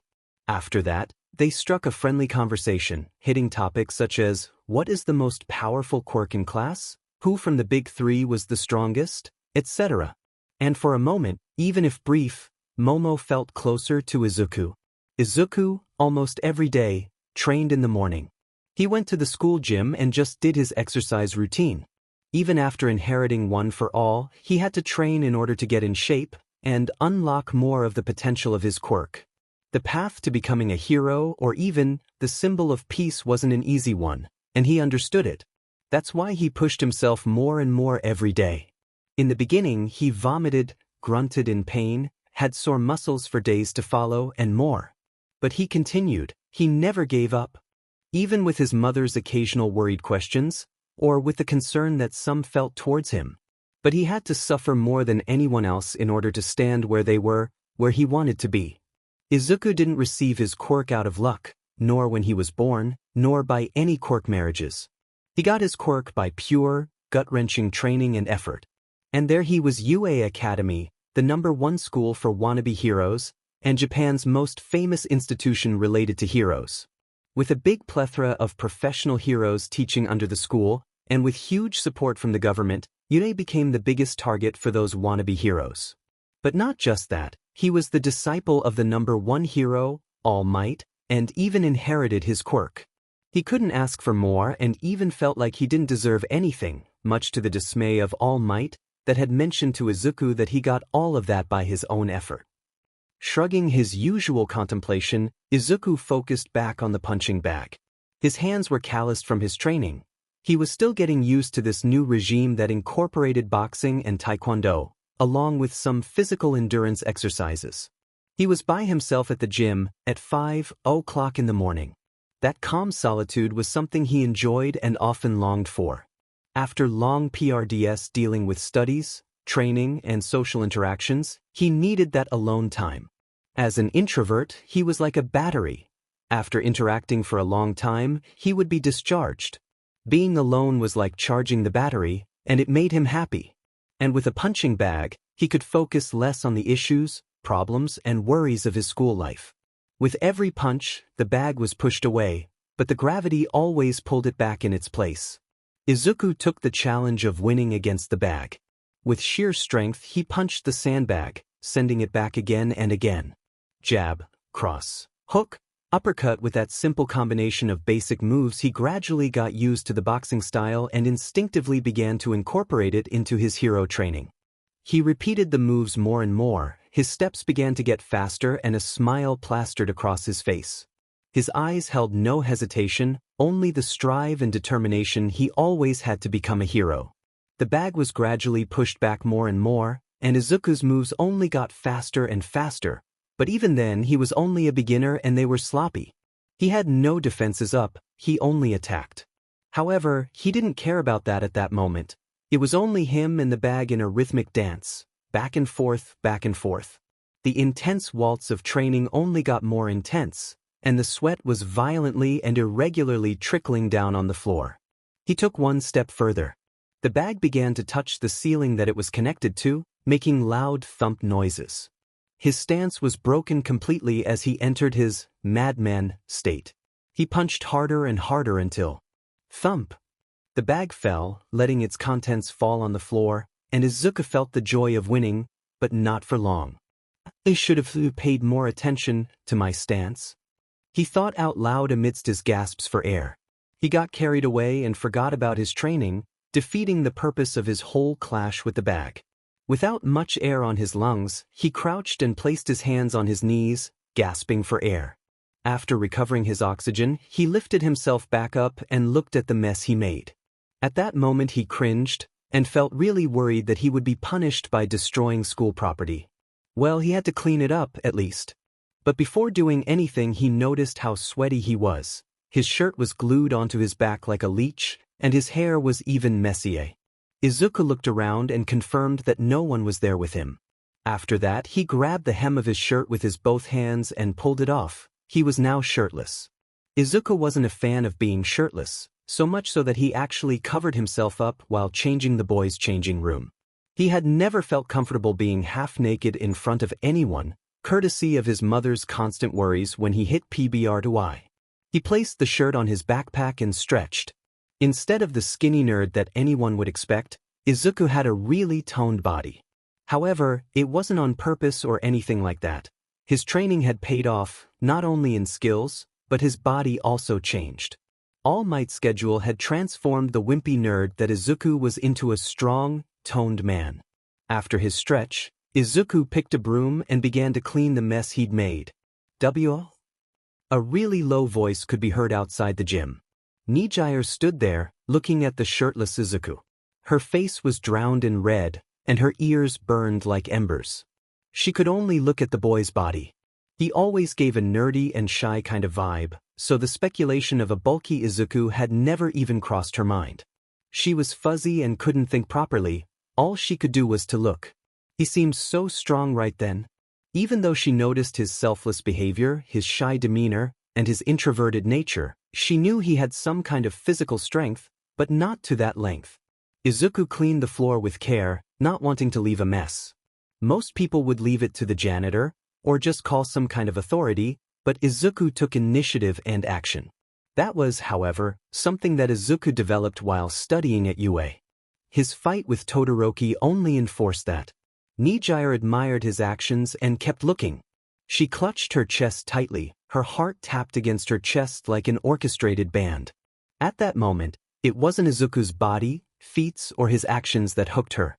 It was something mysterious, inexplicable, and invisible. No apparent reason, no real motive. Just like a spider's web, she was entangled with Izuku. Nothing could fully explain that feeling in her heart, the melodical beating in her chest, or the kissed red face.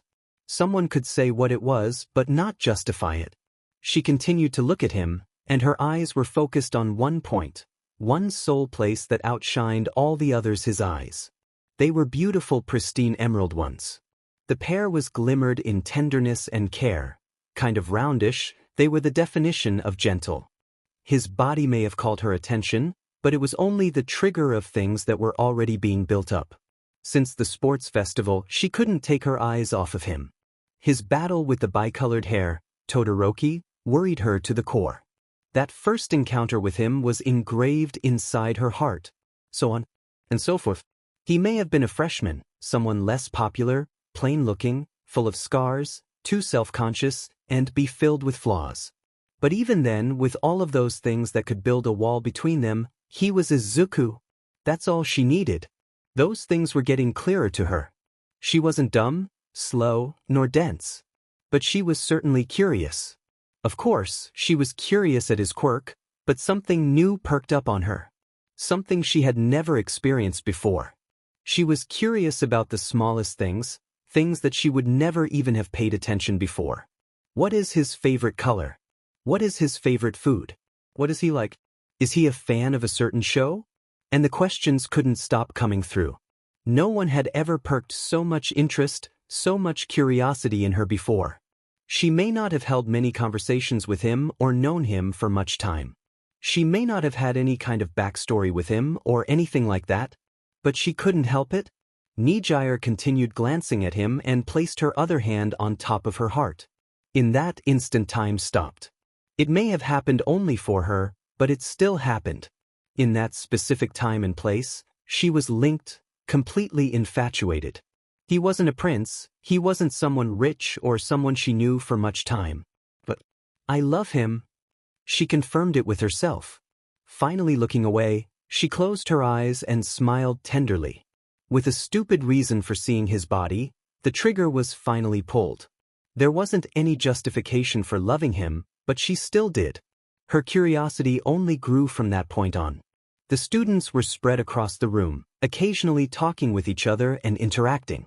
The chit-chat of their conversations filled the room, along with the colorfulness of the youth they all were living. The big three had gotten used to the class after some weeks, as well as 1A. But after the sports festival, nothing much happened, only the regular classes and some theoretical introductions regarding the hero studies. Though, Mirio and Amajiki felt that Nejire was quieter than usual.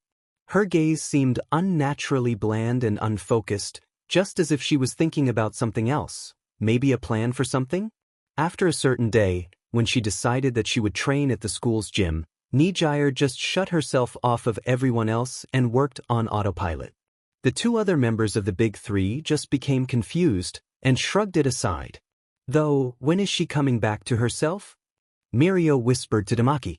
They were casually talking to each other when the topic of Nejire's behavior was brought up. I don't know. Tamaki shrugged.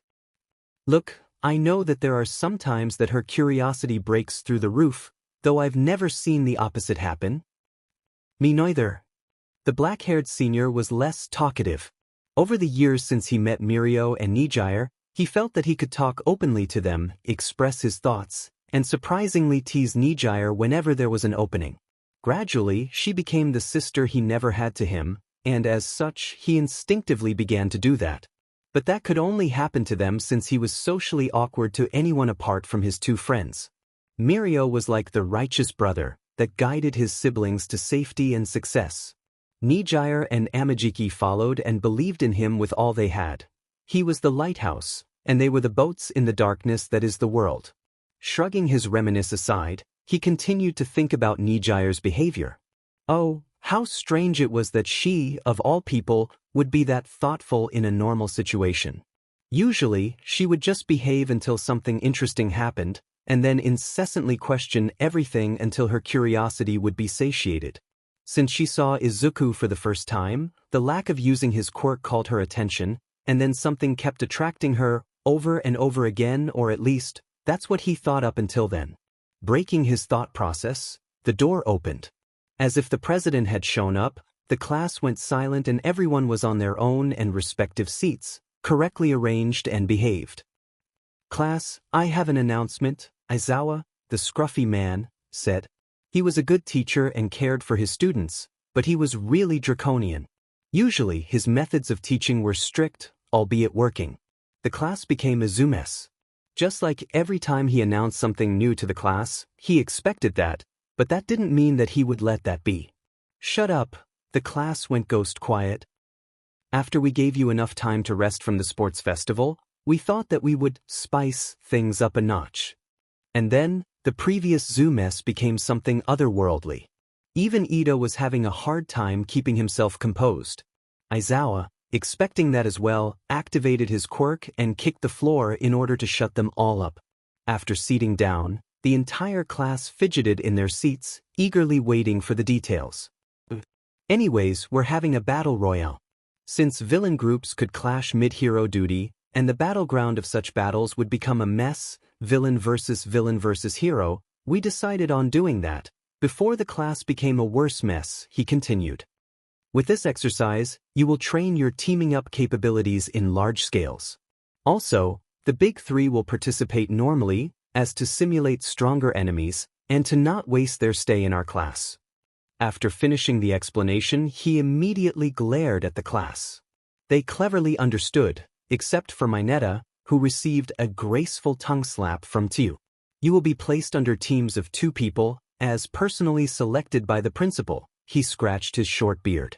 Since everything is still getting ready, tomorrow will be the day the assignment will happen. Until then, rest up or strategize. Soon after Aizawa finished explaining the basics of the activity issued, a small rhythmical array of taps could be heard. The door opened again, revealing the principal, clad in his usual white button-up shirt and black vest. Hello. He gleefully greeted the classroom. They answered normally as one would expect. Nizu walked over to Aizawa, and they switched places, though the scruffy teacher got back to his beloved caterpillar sleeping bag. However, even in the podium, the principal was still really short. I am here to inform you of the teams in this activity. He studied the students' reactions. They were jittery and impatient. They expectantly stared at the principal as he continued with his everlasting grin. Oh yeah, since there will be 23 participants, with Nejire, Amajiki, and Mirio, there will be an odd man out. For fairness purposes, Mirio will be it. The principal glanced over at Mirio, whose face was plastered in a disconcertingly gleeful grin. The class was drowned in uncertainty and fear. Ignoring the sudden change in atmosphere, Nizu walked over to the chalkboard and scribbled the team's participants. Katsuki Bakugo and Hantasiro. Tamaki Amajiki and Ochako Uraraka. Toru Hagakure and Tenya Ida. Tiu Azui and Mizo Shoji. Shoto Todoroki and Momo Yayarozu. Kyoka Jiro and Fumikage Tokoimi. Nejire Heido and Izuku Midoriya. Koji Koda and Denki Kaminari. Rikido Saito and Masahiro Ojiro. Yuga Aoyama and Eijiro Kirishima. Mina Ishido and Minoru Mineta. Mirio Togata. After the last slide of chalk, the principal went back to the center of the podium and eyed every student there. I recommend you to try and use your quirks, abilities, and everything in your reach together. Teamwork is key. I also take it that the pairings are somewhat unusual, so there will be no classes for today. Use strategies, and all the tricks you can perform. Nizu opened his small fluff pair of hands, and his everlasting smile widened. I wish you the best of luck, and may the best win. The students' faces were plastered with determined grins and hard eyes. They all knew that they had to win, to plan. A battle royale isn't something you can win by sheer force, no. You need strategies, traps, vision, and in this case, teamwork. As powerful as you may be, if you get trampled over by strategy, you're done for. As the Chinese general and military strategist Sun Tzu once quoted, the greatest victory is that which requires no battle. So instead of using pure quirk strength, use the head. Of course, a powerful quirk can be used as a stronger tool instead of a weaker quirk, but that, depending on the circumstances, would be invalid. If someone with a quirk befitting for making traps, in a battlefield that allowed it, successfully laid all his traps, the one with a stronger quirk, if unprepared, would be trampled over. That is the art of war. Naturally, not many in the class had that mentality as one would expect from 15-year-olds. But some of them did. Maybe once in their lives, in a history class, They've read Sun Tzu or other strategists' works or were simply interested in the strategy itself. That alone gave them an advantage even if they were really few. Hey, Izuku, do you want to make a plan regarding the whole assignment? Nejire, who sat at Izuku's left, eagerly asked. Yes, I've already planned some of it though. Do you want to hear what I have in mind? The green netty stared into her pristine sky-blue eyes with an unusually certain gaze. She brought her chair closer to Izuku and nodded. As he was in his focused mode, he didn't react to the strands of hair that brushed tenderly across his shoulder or how incredibly close she was to him. Right then, Izuku was a strategizer and someone who wanted to win. Nejire admired his determination. The look in his eyes was something she's only seen in the sports festival, or when he needed to win, a fierce enemy and a determined student. But she had also noticed something he did that wasn't really good. He hurt himself too much. The scars in his hand were taunting her whenever she locked her gaze onto it. While she may not have had any influence over it, it hurt her to see someone so young as she was, to accept something like that as something normal. But again, the hero business was a dangerous one, and he chose to trail that path on his own. The glimmer in his eyes whenever he had hero studies was something somewhat amusing to her. Anyhow, she knew that he was happy doing what he wanted. Throwing her thoughts out of her head, they began to strategize. He noticed her gaze. The gaze of someone in love, and it hurt him. He wanted to be the target of that look, though he didn't know why. Maybe something she said?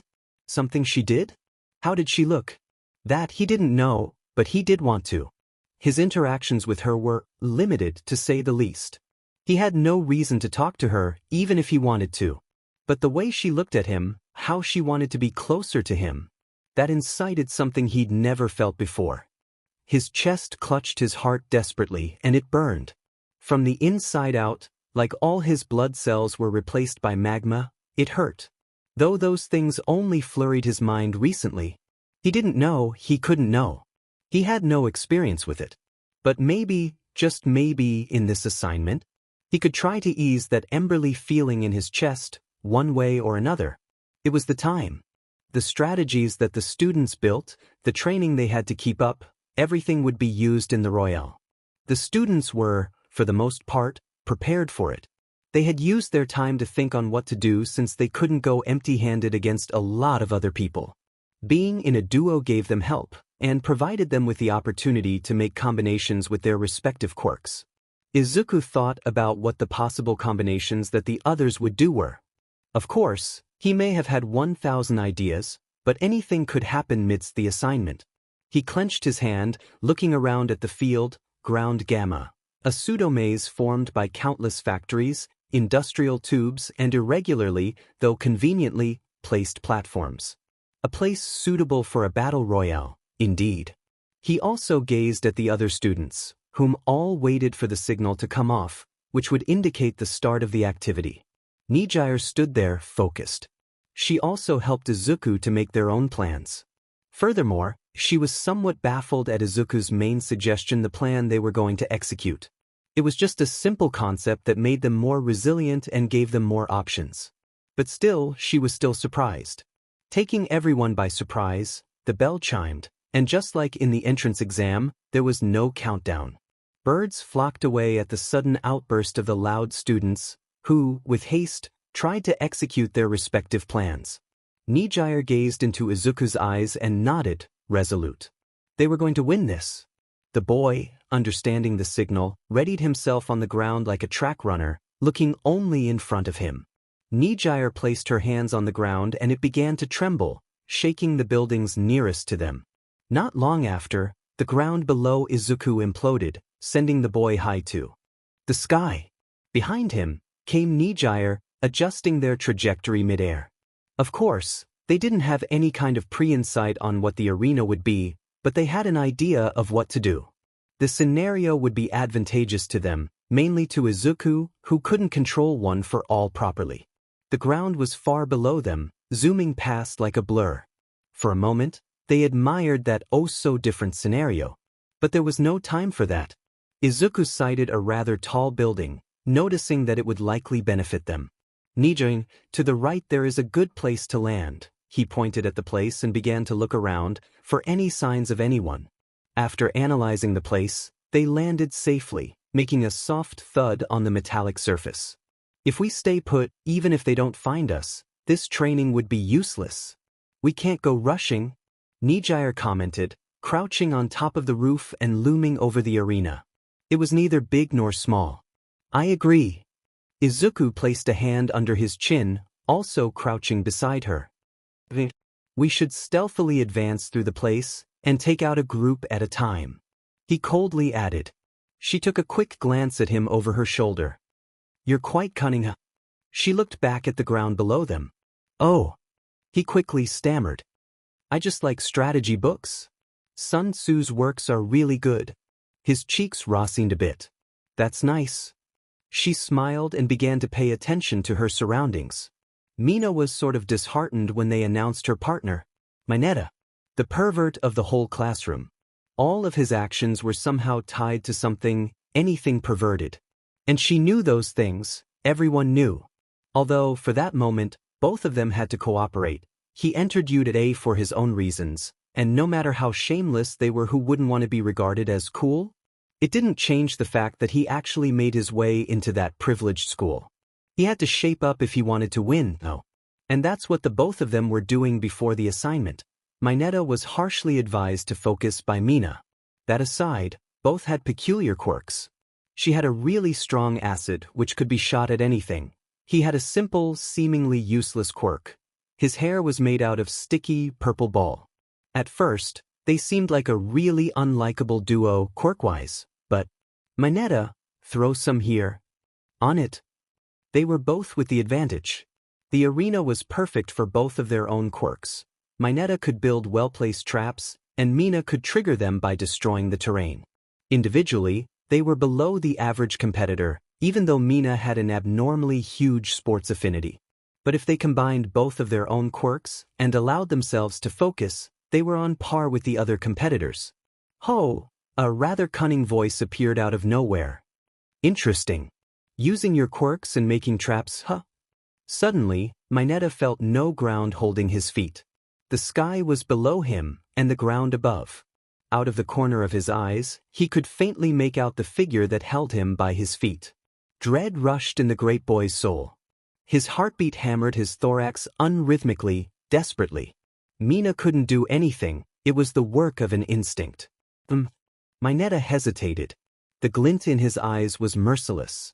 A pressure, not felt before, trespassed their brains. Adrenaline bubbled inside their veins. I need to get away from here, they thought at the same time. But before a single muscle moved, Mineta became a blur and hit the ground, stomach front. The oxygen inside asphyxiated him. He gasped, letting saliva to fall off. Never before he felt such pain physically. Mina's face contorted in despair. They couldn't lose so early, not like that. The adrenaline fueled her muscles, and she threw a big stream of acid in front of her, aiming to hit the monster-like enemy. Without any warning, he turned his head in her direction and walked. But the acid hit him, causing Mina to gain an advantage. But she couldn't understand it. Her aim was one of the best in class if you didn't account for the quirks. She had trained her aim so much. How did my acid just? His steps approached steadily. He didn't want to waste much time. He had other targets in this battle royale. My acid just went through him. Like an in-game glitch, where an attack doesn't register, the acid went cross through him, similar to a dolphin falling back onto the water.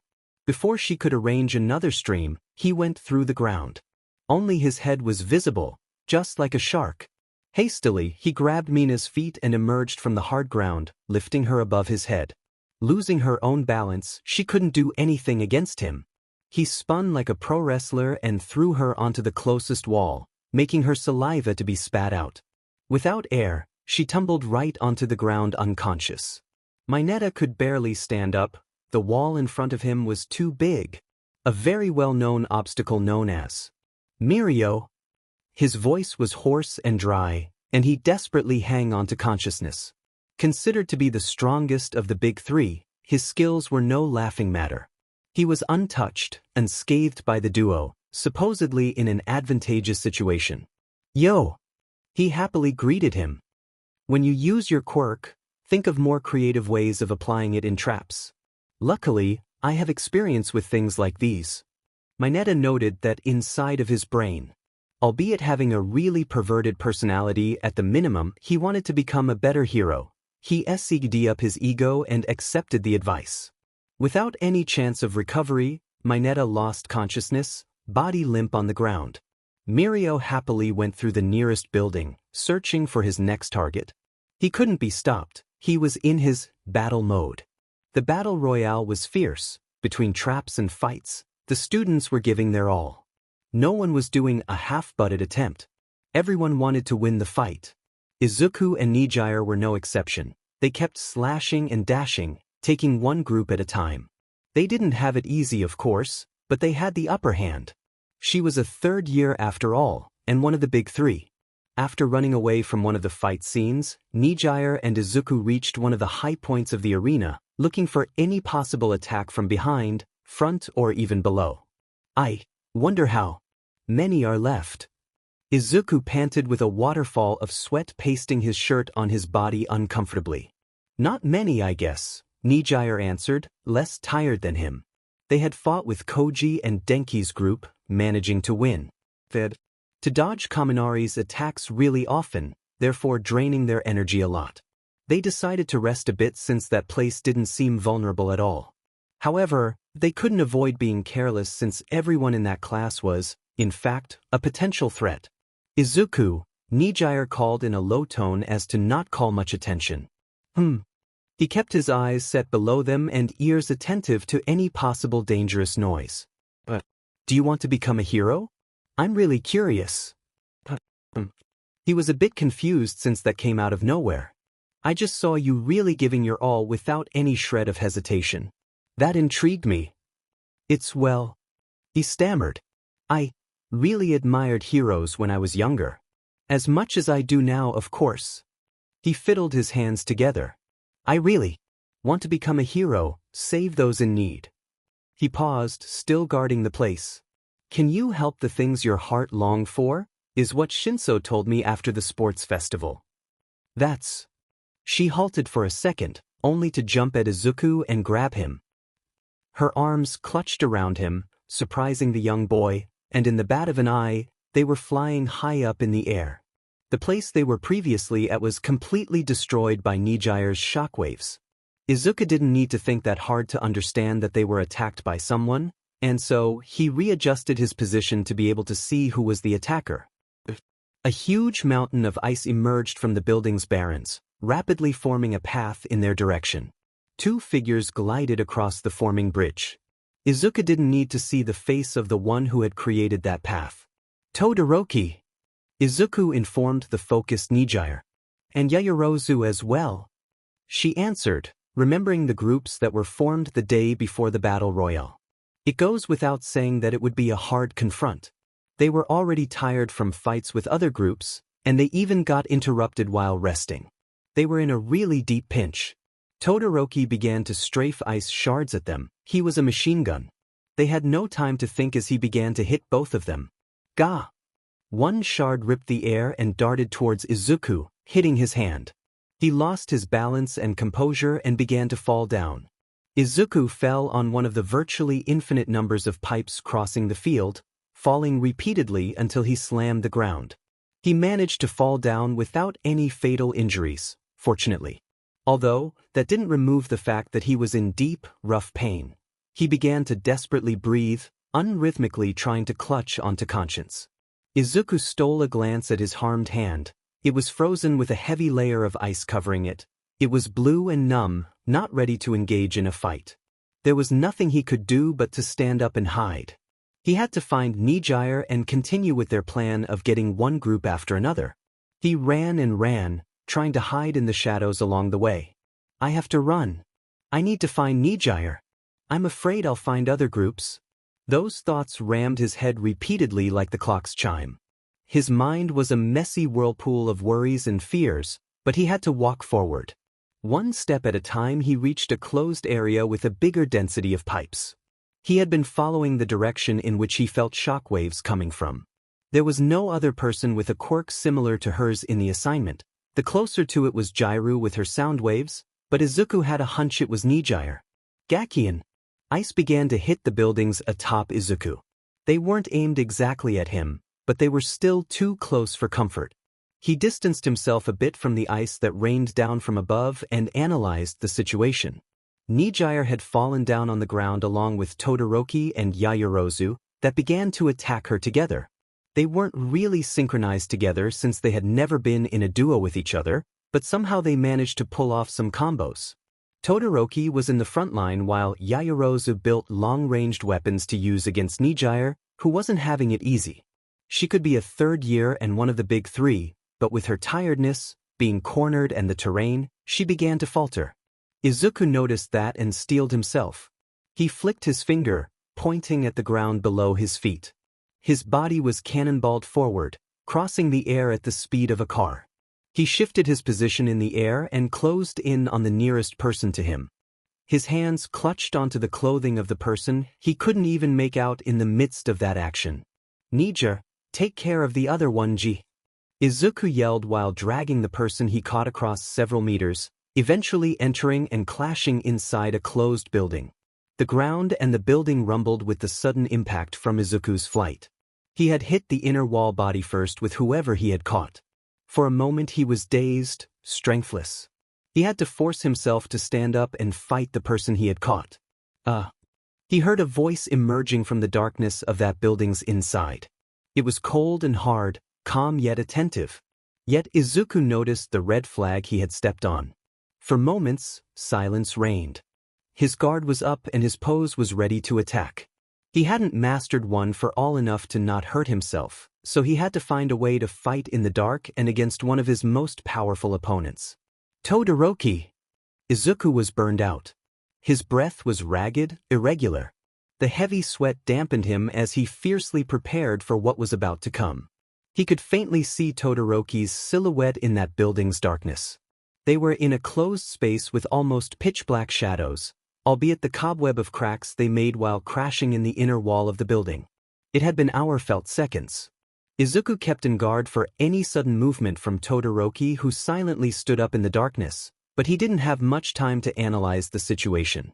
He had to gain that time if he wanted to win. Scree-bam! Gah! Izuku's pain-filled scream was muffled by the building's walls.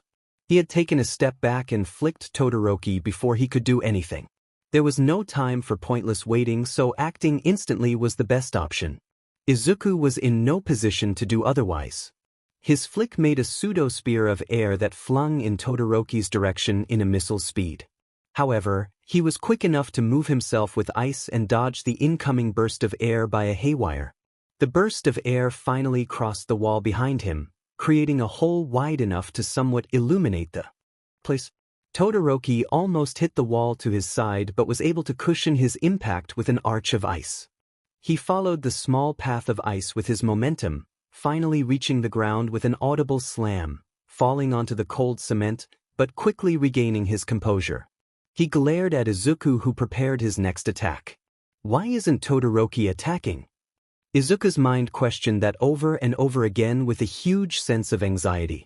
He couldn't predict Todoroki's next move with so little intel. He didn't have much knowledge in combat, nor did he have any safe ways of using his quirk. He was visibly tired from all of the fights they had, and the constant running away he had to do drained his energies to a T. 4 of his fingers were also broken and burnt with his quirk's usage, including the one he had just used on Todoroki. Midoriya, Todoroki called amidst the tense atmosphere. What? Midoriya answered with worry and attentiveness, but also with curiosity. I won't hold back, he said that simple phrase, yet his voice held a mixed turmoil of feelings, from gratitude to a bitter feeling that Izuku couldn't quite describe. He could, however, feel one thing from that bitterness. It was directed at him. Me neither, was the only response Izuku had the option to say. If he didn't, why would he pour so much of himself into his dream? Why would he waste more than a year of his life? Those were the feelings traded with simple words. Between a rock and a hard place, both of them geared up and prepared for a fight that never seemed to start. As if it was the small spark that lit a bonfire, interrupting that silence, a small part of Izuku's recently made rubble fell on the ground in a bang. The curt words turned into actions as they wordlessly began to fight. Todoroki shot sharp edges of burning ice at Izuku, who swiftly dodged it in a desperate waltz. It was obvious that Todoroki had the advantage, yet Izuku couldn't bring himself to accept defeat. He finally landed on the ground safely and noticed that Todoroki was preparing his next attack. Another spear of air seared in Todoroki's direction, who jumped to the side with help from his ice.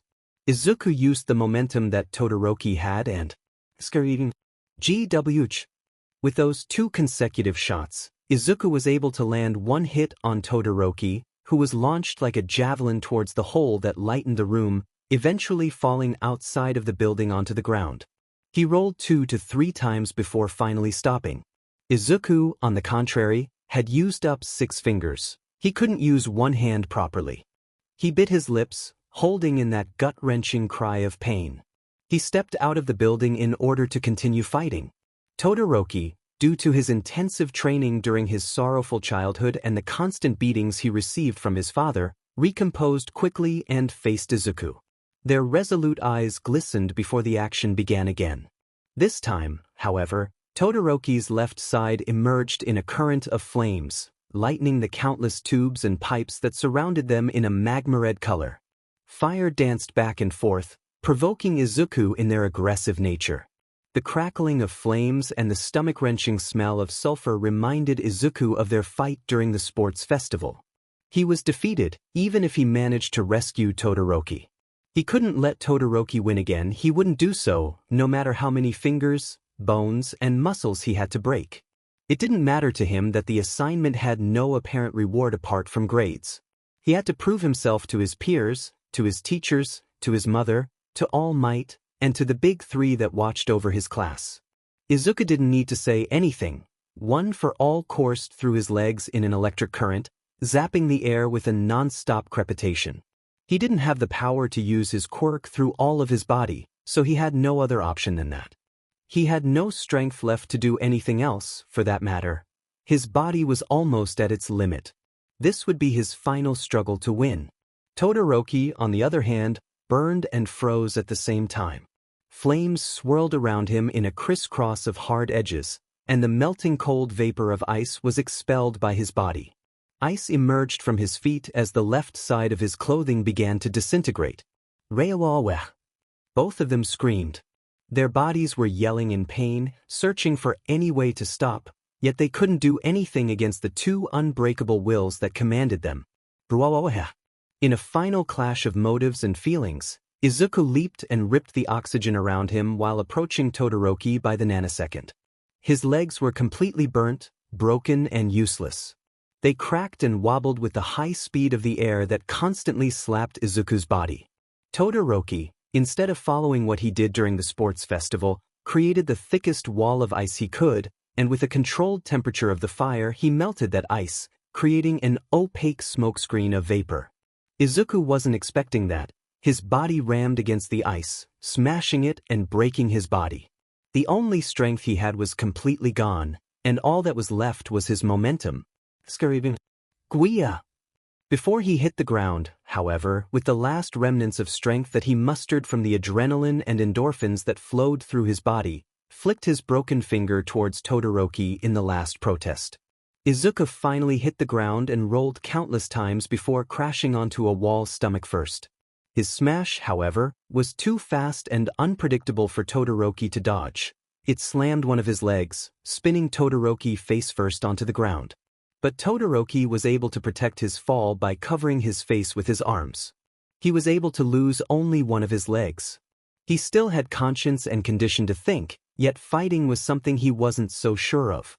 In contrast, Izuku, who hit a wall stomach first, was still like a rock. He still breathed for the teacher's relief. Todoroki had won another fight. Maybe that way. Will she notice me? Will she notice me? Todoroki's mind repeatedly came back to that same thought. It had been infecting his mind since he talked to her for the first time. He'd occasionally catch his eyes wandering in her general direction. It was subtle and he didn't know why or when it started. All he took from it was that she had something that he wanted, even if subconsciously. So he got out of his way to ask the person in question about all of it, but his body refused to listen as he got closer to her. With each closing step, his throat clobbered, his knees went weak, and sweat profusely tricked down from his forehead. It was suffocating. Being near her was suffocating. She had a nectar-sweet venom, attracting him flawlessly to a trap that was the only theory he could form, but it was too unrealistic. He shrugged that off. However, as time quickly passed by, his curiosity accumulated. That led him to search whatever had been infiltrating in his mind.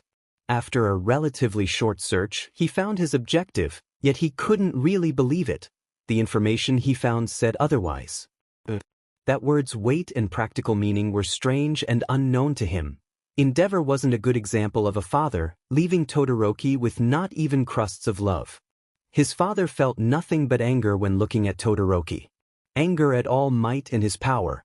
Never once did the pro-hero care about the boy, like a proper father should, or even looked at him for that matter. He was just another tool to surpass All Might, a thing. Endeavor tried other times to create a perfect embodiment of his ideal of beating All Might, yet they all came incomplete, failed. After his wife gave birth to Todoroki, however, Endeavor spiraled even more into madness. Finally, a successful product. Shoto wasn't his son, he never was. Yet, the so-called love was the thing Todoroki felt towards someone he didn't even have proper contact with. Why is that? He asked himself countless times, all reaching a dead end of I don't knows. However, the answer came in without knocking on the door. One day, Todoroki remembered one simple encounter when he was small. It was a hot day years before UA. The steamy air stung his face. He was honestly bothered by it. He hated hot things since the day he noticed what Endeavor was doing. Strolling along the roads beside the beach, he kept mumbling silently about everything, from his family issues to himself as a person. He honestly blamed, and with reason, his father for all of the things that his mother had suffered through. She was in a hospital because of her pent-up stress. She had used it on Todoroki. His left eye was proof of the damage caused by that man's ambition. His mother was sold to a man she didn't know. She gave birth to children with that unknown man, and had to watch her children get neglected and beat by that same person, who wouldn't end up exploding. She was a ticking time bomb, waiting to be triggered. Todoroki happened to be there at the wrong time, in the wrong place. That tragedy wouldn't leave his mind, body, and soul no matter what he did. It was an endless, incurable curse. To the end of his days on Earth, he'd be reminded of the irreparable damage in his and his family's life. All he could do was to place all of those things on the back of his mind, to value present things in order to forget his grief. With a heavy mind and slow steps, he admired the beach. The sun's warmth wasn't that bad. He thought it was gentler and warmer than Endeavor's hands.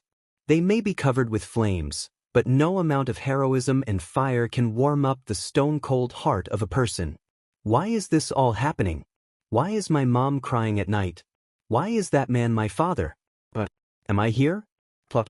A single tear slowly rolled down through his cheek, falling onto the cemented road in a silent plop. He subtly stopped walking and gazed at the floor. His body quivered on its base, though it was barely noticeable.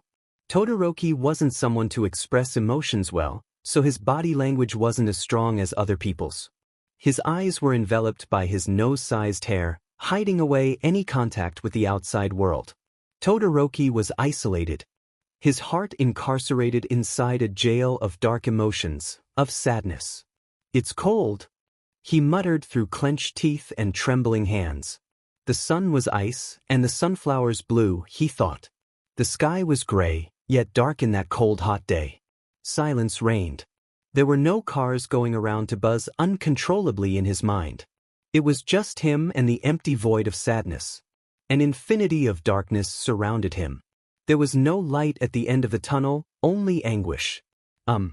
Amidst darkness, a voice appeared. It sounded different. The only times he remembered a voice like that, filled with concern, were the times his mother talked to him. It was just so long ago that he almost felt nostalgia. His mother was nowhere near him after the incident, so it was really hard to do anything about it. The voice shook him out of his daze. He finally looked up from his morning and glanced at the person that talked to him. It was a girl. Todoroki didn't have many interactions with them since his childhood was such a hell. Training morning, evening, and night. No time to rest. She had raven black hair and obsidian eyes. Her hair was tied up in a spiky ponytail, and she wore simple, stampless white clothing. Are you okay? Todoroki was baffled. Why would someone he didn't even know care about him? It was outlandish, weird, inconceivable. He couldn't really grasp its meaning. Is he being targeted by someone since he is Endeavor's son? He didn't know. It's because… Here it is. After hearing the girl, he'd have a better understanding of her reasoning. Whatever it was, he was curious. Of course, he'd help someone if they needed, but he wouldn't go out of his way in order to meddle with one's private problems. You're crying! Exclamation point. What? Todoroki touched the hem of his eyes. They were dampened with tears. His face wasn't contorted and his expression unchanged. Yet why did he cry? He always was someone to keep it to himself, to not involve anyone in his own problems. Yet why did he cry?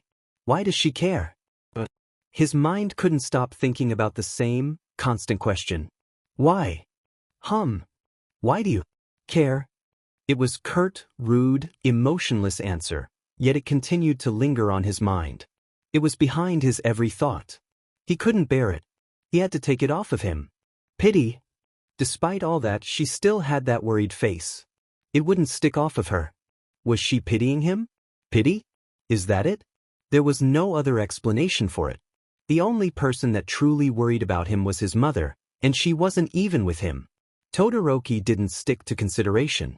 He didn't know what that was. He was never taught that by his father, and the mother that actually would have taught him that was long gone, in a place where the crazy would be. No. No. She refused profusely. Well, I know you don't know me and…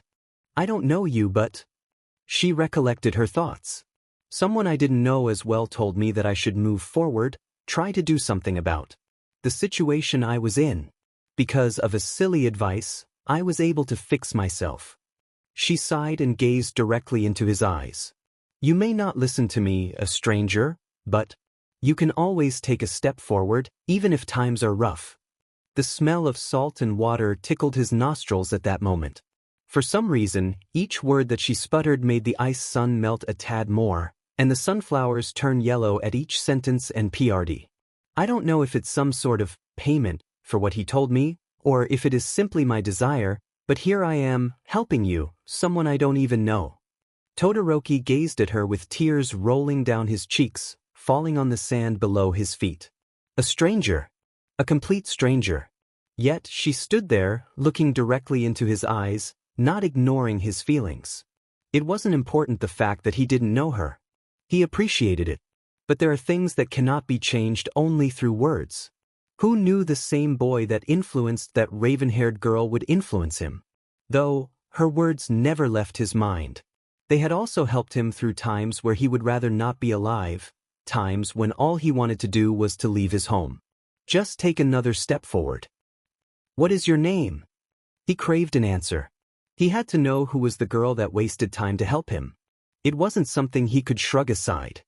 He was curious, emotionless, not producing any kind of body language, but in his heterochromatic brown and blue eyes, a little glimmer of curiosity arose. And without haste and suspense, she smiled. My name is… Raven. Nejire wasn't expecting Izuku to come to the rescue. He had flung himself out of nowhere, grabbing Todoroki out of battle. Thanks to him, she could properly fight without minding two people attacking her at once. Todoroki, who was the biggest threat for her, was taken out of the equation, but that alone wouldn't atone for her lack of rest. Her sluggish motions and heavy breathing only proved that further. Nejire, Momo's gaze had an underlying meaning that Nejire couldn't understand. I will not go easy on you. Neither will I, she responded nonetheless. Both of the girls prepared themselves for undeniable combat. Nejire breathed in and out, clinging to any sort of calmness and rest she could achieve before fighting. Her quirk allowed her to exchange vitality into shockwaves, however, tiredness loomed over her lack of rest. Momo, on the other hand, gazed constantly at Nejire's eyes. An uncanny shade of seriousness reflected on her usually round, bubbly face. The strong incense of rust encrusted the battlefield as the two girls wordlessly assumed their stances. The thick atmosphere permeated through the arena. A bird flying overhead was the signal. Momo kicked the ground with an unnatural heap of strength. She wouldn't let Nejire, an outsider, get closer to her objective, no. She had worked far more than her in that aspect, so why should she give up to her? Momo's stride became stronger with each step. A heap of unsaid bitterness clawed up her throat as she activated her quirk. Those bitter words had contaminated her mind over the years, being chained by uncertainty. Nejire, however, couldn't understand the reason for her furious impetus, but that didn't mean she wouldn't fight back. Quick-wittedly, her quirk activated with a bang. In an instant, her body was launched overhead of Momo, landing right behind her. Using her momentum, she kicked her. Exclamation point. However, Momo was faster. With the flick of her wrist, a wooden staff finished creating. Before Nejire's kick hit, she turned around and blocked it. Her blood boiled with action and bitterness. With every beat of her racing heart, adrenaline pumped. She had never felt like this in her entire life. The clueless look on Nejire's face irritated the usually calm Momo. How can she not know? Using her newfound sentiment, she swung the staff with a might she didn't know she could muster. Nejire blocked the incoming strike with a well-placed shockwave. Momo wasn't ready for that quick reaction. The staff rotated in the air before rolling on the ground multiple times, far away from them. But she wouldn't let that be the end. Using an opening, Momo grabbed Nejire's hanging leg and used her weight to throw her off balance, successfully throwing her on the ground and mounting on her back. Momo kept Nejire at bay with her arms and legs. Why? Her voice cracked. She couldn't contain it anymore. Huh. Nejire didn't understand one bit. Just as she was about to use her quirk. Why him? Who is she talking about? I don't dash. You don't understand, yes. Momo interrupted. Out of every student in school, why him? You have enough influence to get yourself any boy you want. I still dash. Izuku Midoriya.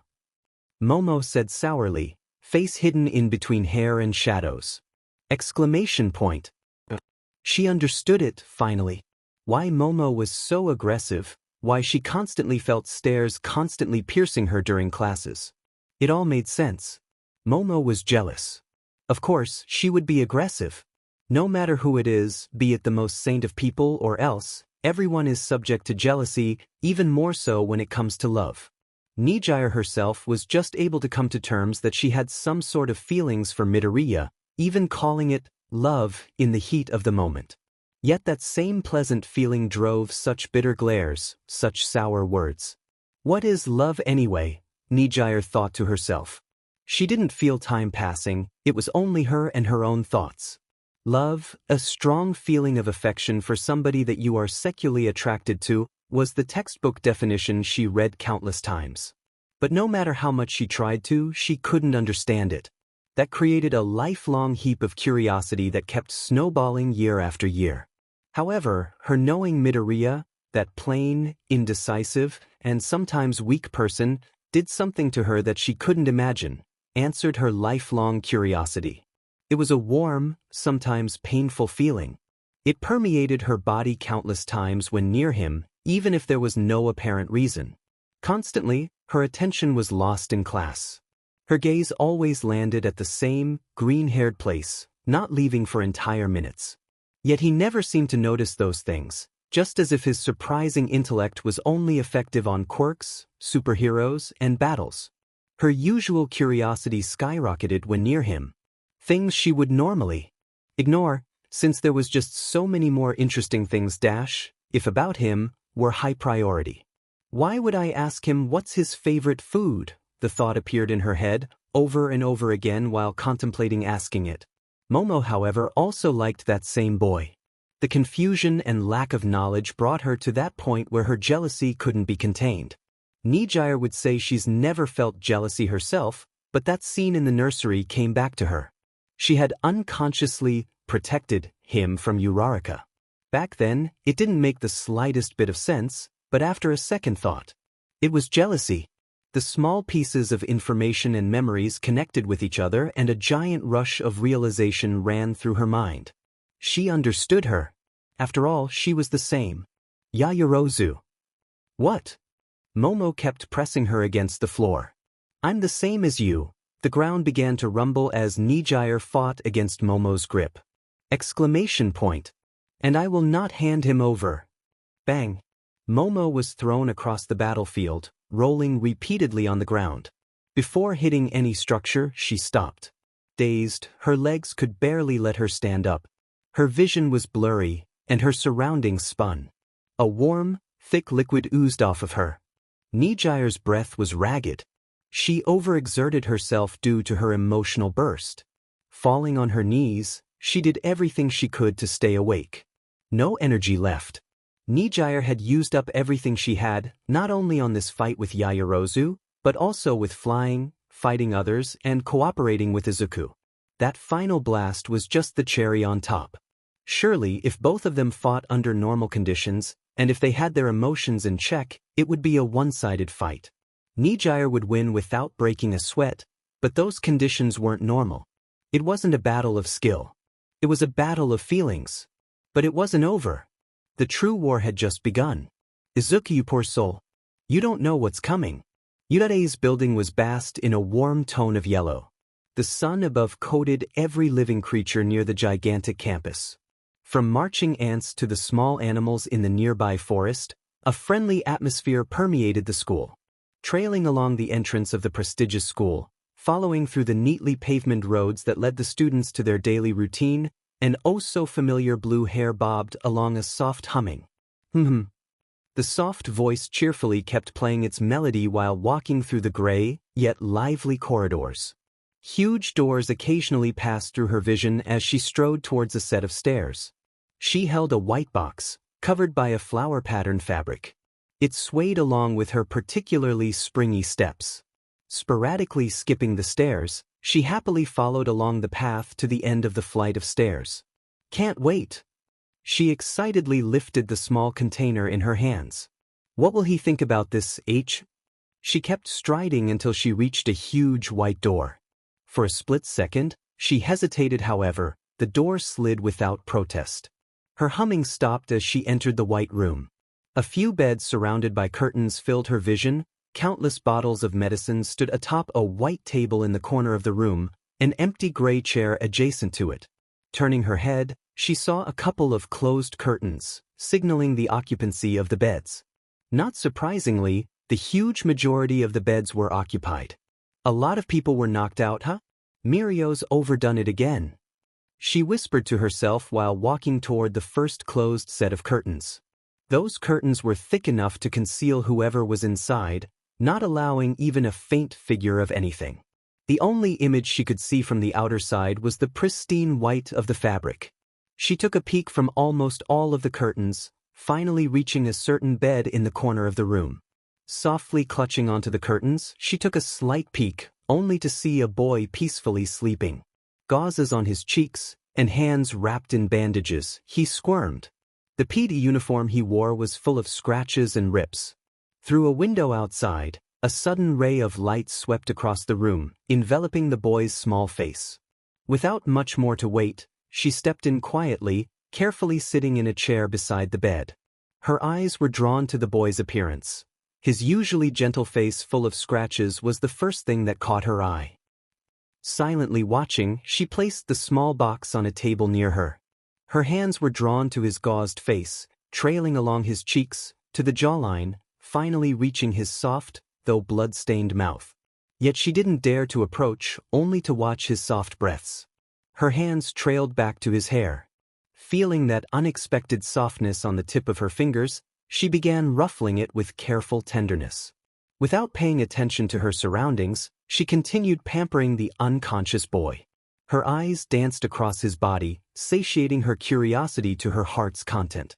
She had never been able to take a deep look at him, although being close ever so often, even sharing the neighboring seat to his desk.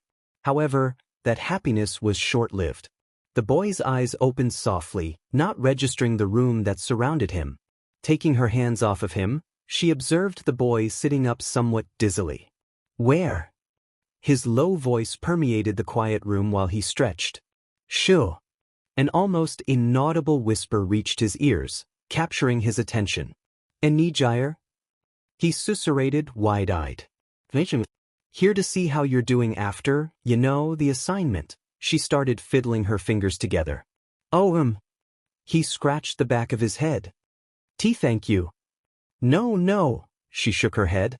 Thank you for bringing Todoroki out back then, even though, well, we didn't win. She hesitated a bit. I see. Izuku nodded. No problem, it happens a lot, and you were quite tired as well. He looked away with slightly rosy cheeks. Doesn't your quirk work by transforming vitality into shockwaves? Izuku surprised Nejire with his comment. I like to take notes of. His voice shrunk down with every word. People I think are cool heroes, like you. Nejire could barely hear what he was saying at the end, but her wavy mouth and peachy cheeks were enough for Izuku to shut up and cover his face with a pillow. The pillow muffled his voice. And no problem. She started rubbing her own cheeks, trying to get rid of any evidence. The atmosphere was cozy and warm, and the fact that they lost the assignment was suddenly not important anymore. That warm sun basked them in light once more, peacefully shining on the embarrassed duo. Nejire. However, a familiar whisper reached both of their ears. Why Yayawosu? Izuku peeked from the pillow. What are you doing here? She faked a friendly smile at Nejire. Just checking up on Midoriya. Nejire grabbed the box wrapped in a floral cloth. I even made this for him. Yeah. Midoriya was still hiding behind the pillow, not understanding a single thing of the scene unfolding before him. A bento, huh? Momo then left the curtains, only to return with a gigantic black box with golden patterns and hands. I think he would prefer this much more. It was made by a 5-star chef after all. She smiled, but her eyes didn't. He squirmed the pillow on his face, trying not to be loud. No way he's going to eat that mountain. She stood up while holding her bento. Mine even has katsudon. Keikachu. His muffling went to a halt. But I doubt Izuku has ever tasted a 5-star filet mignon, right? She glanced softly at the hidden Izuku, only for a shade of rose to coat her cheeks. Izuku's shyness hit her cord. No. He shook his head while placing the pillow down. Tien. No, he'll eat my bento. Nejire vehemently glared at Momo. No, dear, he'll eat mine. Momo glared back with no hesitation. Sparks flew across the room while Izuku paralyzed himself with fear. Why were they talking about giving him food? And why were they so eager to do so? His head couldn't wrap around those things. So, Midoriya, both of them turned their heads in his direction. Which one? Their gaze was locked on the poor boy. He squirmed, confused like he's never been before. Which one will you eat? They each presented their own bentos to him, closing in on the poor boy. His gaze swung from one side to the other, taking a quick glance at each bento. His voice was barely audible. Be both. He began to desperately shake his hands. I needed a big appetite in order to gain mass and train in order to become a hero, so I can eat both. He didn't want to be seen as a glutton. I see. Nejire and Momo exchanged looks. This isn't over, you hear me? The pickling of sand, the strong yet gentle sun of Japan, and the calming splash of the waves were a sight for tired eyes. Izuku let his feet sink to the bottom of the prickled sand, feeling it in between his toes as the warm cold breeze of the sea ruffled his already messy hair. He smiled. The lukewarm hugs of the sand reminded him of his mother and how much she loved smothering him in hugs whenever he came back home. He loved that feeling of being enveloped and safe. Izuku is here already? Kaminari playfully patted his back. Hey Kaminari. Izuku ruffled his own hair in a meager attempt to straighten what couldn't. I live just near here. You live near the sea, how nice. He walked towards the deep blue water. Oh yeah, this is the beach that was covered in trash not too long ago, right? Whoever cleaned it did a big favor to the city. Why? It should have been really hard. Izuku's gaze wandered far, remembering the burning pain he felt daily when training with All Might. It was worth it nonetheless. They are already here. Zero waved excitedly, Mineta walking beside him. The grape-haired pervert, as expected, kept glancing around the beach, focusing on every girl he could find with drool oozing out of his mouth. I love swimsuits. The way they accentuate the perfect roundness of women's breasts and how they don't get in the way of those plumpy, shiny, luscious dash. I'll have to stop you right there. Tsuyu chopped Mineta's neck with her tongue. He fell down on the sand, passing out with the same excited expression. The rest of class, 1A, began to flood in the beach. Even Bakugo didn't seem as aggressive in being there. Nice place, isn't it? I'm glad they let us have a week off after all the things we had to do. Toru's clothes bubbled around the air. Indeed. Todoroki focused on the warm, golden sun. Sometimes he would remember when everything around him was blue and gelid, back when he hated any and everything warm. The corners of his mouth lifted a tad, almost unnoticeably.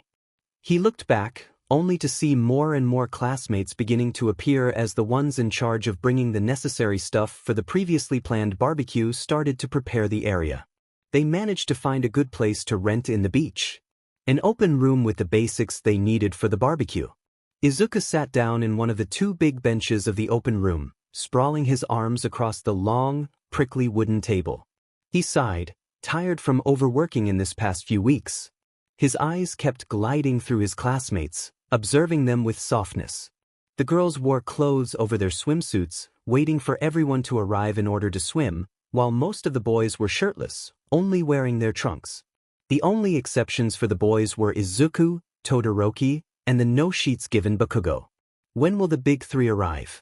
Also, have you seen Yamamo? They are the only ones missing. Izuku overheard Mina's question. I don't know about the big three, but Yamamo sent me a text earlier saying that she would arrive a bit later, Uraraka answered. I see. Maybe she's prepping up her swimsuit for someone? Ooh. Uraraka cooed. But who do you think is her target? Who knows? Maybe she isn't after all. We'll only know when she arrives. Mina grinned. I'm also really curious for Nejire. She's popular for a reason. Definitely. I'll ask her some beauty tips later as well. Uraraka skipped happily. Both girls went to talk to Tsuyu as Izuku shifted his sitting position on the wooden bench. Nejire in a swimsuit. Her bikini-clad image flashed his mind. Her hair beautifully flowing with the wind as her model figure was only highlighted by her bikini tightly wrapping around her body. Eek! Izuku shrieked silently, slamming his head against the table in a soft pam.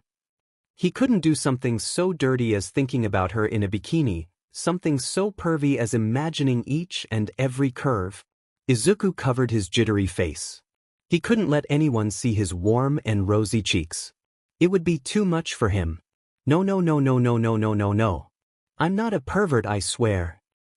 Before he could continue his apologetic monologue, he heard the revving of a car. Peeking through his hands, he saw a white convertible car. A girl sat in the passenger's seat as the driver finished. Parking. Yayarozu. After leaving the car, she skipped her way to the beach. A bubbly smile plastered across her face.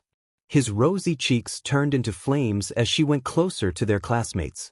Even if minimalistic, what she wore was enough to render the innocent boy speechless. The faint outline of a black bikini against the almost see-through white hoodie that didn't try to hide her perky contour was nothing short of breathtaking. Sorry I'm late. She bowed politely, not realizing the destructive power of the small gap between the hoodie and the bikini. Thankfully, Mineta was passed out, face buried in sand. Don't sweat it. Mina shrugged. By the way, do you always dress up like this to the beach? She fiddled with her fingers. Not really. Just wanted to try something different. Mina immediately picked it up, but decided not to tease her for the time being. Mirio, I told you we shouldn't go through that shortcut. An annoyed voice said. We're late. Sorry, Nejire. He clasped his hands together. Tamaki just looked at them, annoyed at the unnecessarily loud voices they were making. The three finally reached the beach. Sorry we're late. You know these two. Tamaki apologized while casting his eyes to the ground. Sorry. Nejire and Mirio spoke at the same time. It's fine. Turu's clothes skipped around the air a bit. You're not that late. Thanks. Mina nodded. Izuku approached his classmates after calming down, but it did nothing to prevent a small patch of rosiness to linger. Hey guys. He scratched his cheeks, trying to cover up his warm face. Yo Midoriya. Mirio put Izuku's head in a lock, playfully ruffling the unruly green hair of his underclassmen. Tamaki glanced at the scene with a small smile and nodded while Nejire was caught up by the girls to give them tips. Yaoyorozu watched with a serene smile. Mirio eventually activated his quirk, letting Izuku go through him and smiling brightly at the prospect of having fun with his temporary classmates. Almost tripping down to the sand, Izuku rubbed his head with teary eyes. That hurt, Mirio. Sorry, not sorry. The blonde went through the ground, disappearing from the playfully annoyed Midoriya. Geez. Midoriya was about to search for Mirio when suddenly, a small thud splattered the sand all around. Pitiful, pitiful, oh how pitiful it is. Mineta came back from his well-deserved slumber while kicking the sand. Why are you not in your certainly erodi dash? A certain tongue slapped him across the face. I mean, why are you hiding behind that huge white shirt? It's not even see-through. He pointed at Nejire's clothes while rubbing his stinging cheek. Don't mind him, Nejire, he'll suffer a lot today if he keeps it up. Mina patted Tsuyu's back. Karo! The frog girl nodded eagerly. Don't worry. She took a lightning-quick peek at Izuku. It's just not the right time yet. However, that fraction of a moment was caught by the camera that was Mina's sight. A small flicker turned into an ember inside her eyes. Nejire. She approached the brunette with a widening grin. I sense something really, really interesting. Don't Mina, now's not the time for this. Uraraka activated her quirk and pulled Mina as she began to desperately flail her arms around the air, to no avail. I know. But dash. Uraraka's unusually stern face shut Mina up. Anyways, now that everyone is here, why won't we let the fun begin? Don't you want to go in, Midoriya? Todoroki shot a sideways glance at Izuku. I'm just resting a bit. He answered while shifting his seating position. Still kinda tired from the assignment. The two boys sat each in their own towels, feeling the brittle of the sand kind of peek through the fabric as the parasol protected them from the eager sun, waving slightly along the ocean breeze. They watched as their classmates played in the water, some playing toss, others swimming, and Bakugo diving directly into the waves. The girls sat further from Izuku and Todoroki, talking with each other about who knows what. Yawn. Izuku laid down on his towel. I'm taking a nap. Kinda sleepy. Emchim. Todoroki kept his glance at the repetitively crashing waves, but he paid no attention to the scenery. A small, yet unnoticeable warmth spread across his cheeks. Ever since Yaoyorozu arrived at the beach, he couldn't take her image off his own mind. The minimalistic, yet extremely cute way she dressed for the beach took him off guard with things he's never felt before. What is wrong with me? Completely unused to that feeling, the inexperienced boy had never seen her in a swimsuit. He got an oddly pleasant uncomfortableness whenever she was around him. And since he had never paid any attention to those things in his life, only realizing that the weird thing he felt when near Yaoyorozu was love when he got into UA, he didn't know how to handle the situation. He glanced at the sleeping Izuku, conflicted with the things that happened recently.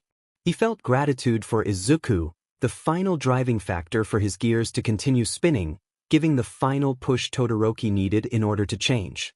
But he also felt something he couldn't name, a weird, sickening thing that twisted his stomach inside and out whenever Yaoyorozu would approach him. He's heard that word before, but it sat on the tip of his tongue, almost leaving his mouth. What was it again? Something felt whenever the one you like is near someone else. Something felt whenever that someone is the target of affection of the one you like. Something felt whenever you're not the target of affection. Something green, sticky, venomous, sickening, and twisting, a self-injecting poison. Todoroki's eyes widened as the word finally left his mouth. Jealousy. For one last time, Todoroki shifted his bitter sights to Izuku before standing up and walking to somewhere anywhere he could in order to think properly. Izuku's eyes slowly began to open as the sun bathed the beach, although he felt too groggy to wake up. With his body positioned comfortably on his towel, and with the softest pillow he's ever slept on, he didn't want to wake up, closing his dazed eyes. A tender feeling caressed his cheeks, trailing along his plain facial features. It felt comforting and secure. Just 5 more minutes. He turned around and buried his face on the pillow. So soft. His sleepy voice muffled against it. The pillow twitched slightly with his talking, and Izuku noticed it getting warmer by the second. Shoo! He felt his hair being caressed by something. Soft and warm. Izuku lifted his head, forcing his eyes to focus in the world around him. Nejire? He turned around. Wake up, sleepyhead. The brunette giggled, her cheeks slightly rosy. Good morning. It took a solid moment before Izuku realized the situation he was in. Nejire? He jumped up wide-eyed. What are you doing? She stood up with a skip, walking around him. Just helping a tired soul. She smiled playfully, unable to keep her smile for herself.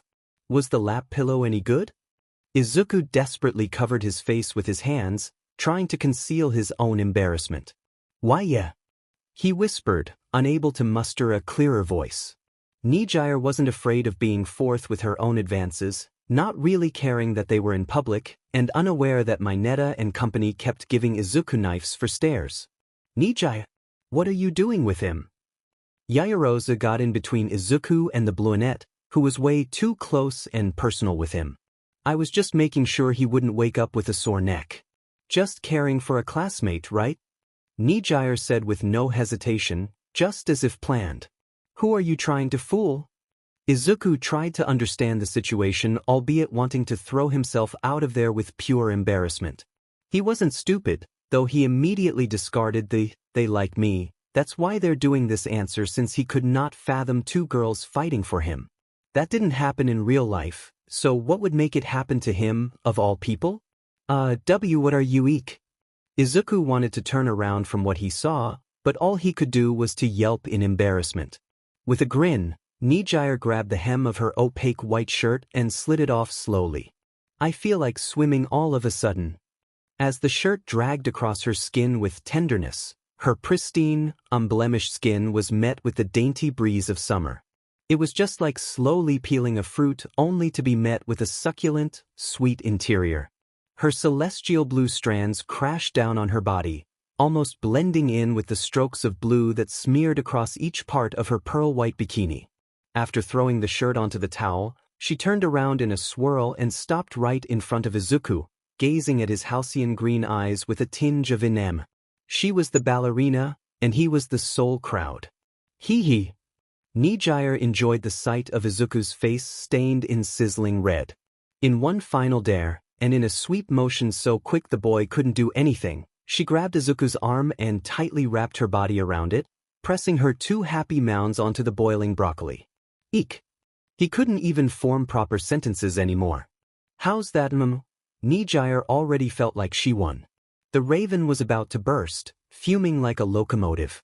But if it meant not letting Nejire getting the upper hand, she would endure public embarrassment. She gulped down any unnecessary thoughts and stepped forward.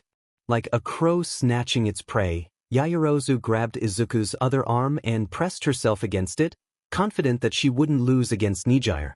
Izuku finally woke up from his daze only to find himself in the middle of a tug-of-war game. That was the closest thing to an answer he could get. The boy furiously denied that they liked him, even if the thought only rammed his head again and again. Trying his hardest not to focus on the 4 warm, soft, and extremely comfortable mounds that cushioned his arms, Izuku looked around, only to see the extremely jealous stare of the boys that witnessed the scene. Overwhelming his own desires, Izuku did the only thing he could in order to stop this. Dispute? He didn't know, but nor did it matter. He tried to yank himself out of there, but both of their grips felt like they were trying to snatch a prey. Strong and unmovable. He wouldn't activate his quirk since it would hurt them and himself. Honestly, at that point, hurting himself became routine, so he didn't mind it that much. That and using quirks outside of school was prohibited. Gwei dash! He screamed painfully. Out of the increasing crowd of people, a random jealous man sent an impending gust of wind, throwing Izuku high up in the air. He spun around uncontrollably, and even though he tried to balance himself, it didn't work. His ragdoll body hit the water full force as his consciousness was almost swept along with the waves. He desperately swam back up, coughing up the water he had swallowed. He could still stand up, since the level of water he was in could reach his neck. After calming down, he swam back to the shores, reaching the worried duo of girls. They hadn't realized the ever-growing crowd while arguing. "Sorry," they both said bitterly. "Don't worry." Izuku caught his breath, but he felt as if he carried heavy weight on his body. "Just a second, my clothes feel heavy." He grabbed his shirt and tried to pry it off quickly, but since it was extremely damp from the unwelcome swim, it only ended up dawdling across his skin. When he took it off, a huge sigh of relief escaped his mouth as he erratically breathed. However, Izuku hadn't noticed the sharp gazes turning into dazed ones. All he cared about was breathing until he felt calm. The boy's well-built body was a given for a superhero indeed, only being neglected by those that don't need it or are not focused in combat. But that didn't mean women didn't appreciate that. In fact, Nejire and Yaoyorozu just stared at the frail strong boy with attention. Would he be a wolf in sheep's clothing, or a sheep in wolf's clothing?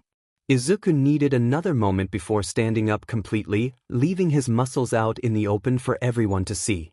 He had grown used to being stared at his male classmates when changing, since being embarrassed wouldn't do him any favor, but being stared at by more than two girls was something uncanny to him.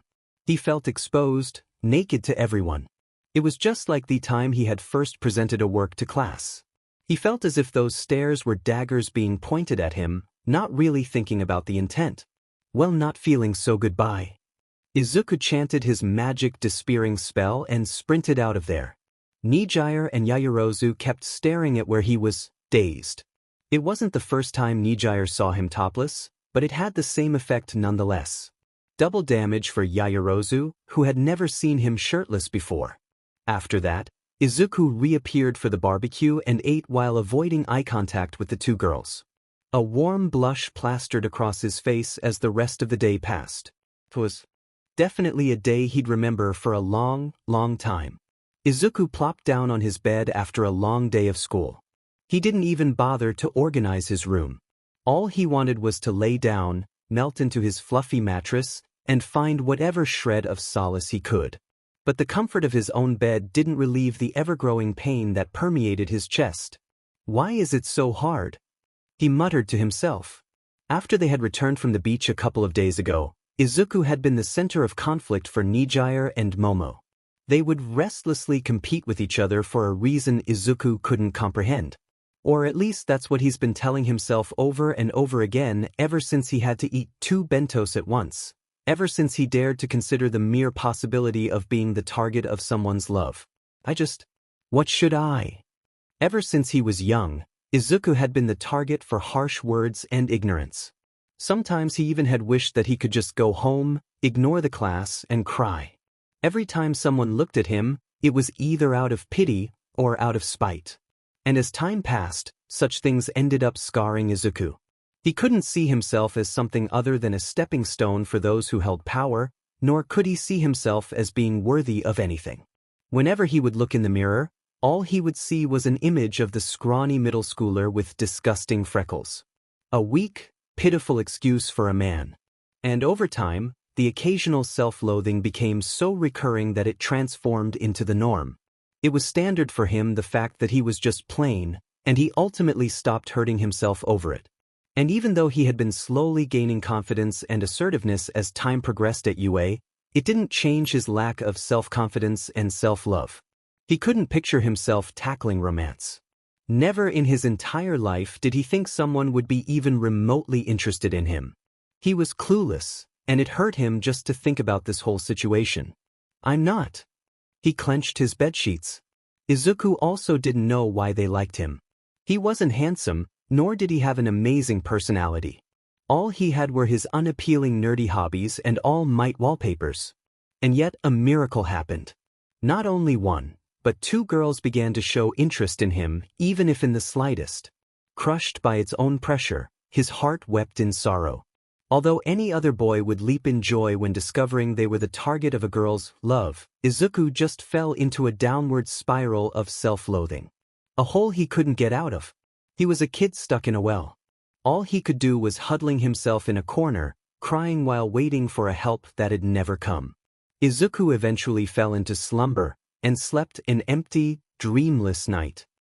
Todoroki's punch bag echoed throughout the personal gym in his house. His punches were the drums of an orchestra in disarray. A decrescendo where every chord felt like a pitiful whimper echoing a hollow theater. His conflicted mind, an indecisive maestro trying to coordinate two clashing melodies. A gritty jealousy and a tender gratitude. Midoriya was the source of both, the source of Todoroki's conflict. His gratitude, a happy violin singing notes as warm a field of sun-kissed daisies. Naive and clueless. His jealousy, a rhythmless drum waiting for a cue that had never come. Bitter, hopeless. He fought against this daunt current of conflict, using every ounce of his strength in order to stop, even if for a brief moment, this onslaught of noises he was never prepared to hear, of inexplicable emotions he could barely understand. But he, the maestro himself, couldn't harmonize both tunes. He kept punching that bag until droplets of blood fell on the floor. Never before did Todoroki feel like this. He had to think. He had to understand what he should do. Jabbing until he minced both his hands wouldn't help him either. He had to take control over his heart, over that chaotic ensemble. What do I want? The maestro halted both tunes. Do I want to have her all for myself? He raised one of his hands, and the drummer strafed his drums, yearning to play. Yet, nothing but booms and clacks echoed in disarray. Do I want to help him just like he helped me? He raised his other hand, and the violinist tenderly danced with the notes in cozy, simple notes. Yet, he only played gullible melodies that lacked fire and passion. He couldn't ignore his jealousy, for that would be lying to himself. He couldn't neglect his gratitude, for that would be replicating his dad's cruelty. Todoroki finally realized what he had to do. It was so simple he could barely believe his blindness. A small, unnoticeable smile went up the maestro's face as he gradually fused both the gritty drummer of his jealousy and the gentle violinist of his gratitude in one unique melody, one that only he understood. It was his own way of doing things, just as his own body was built to manage both fire and ice, two conflicting forces that, naturally, would never approach each other. Rapid and serene, fierce and tender, fiery and icy. With one last punch, one final crescendo, the song ended. The maestro fulfilled. And Todoroki knew what he had to do. Chalk on board, green on white. Aizawa was as monotonous as ever, but kept teaching the students nonetheless. He didn't hate being a teacher. That was just his personality of iron. Cold, brass, and hard. But Izuku didn't really pay attention to any formula, to anything the teacher said.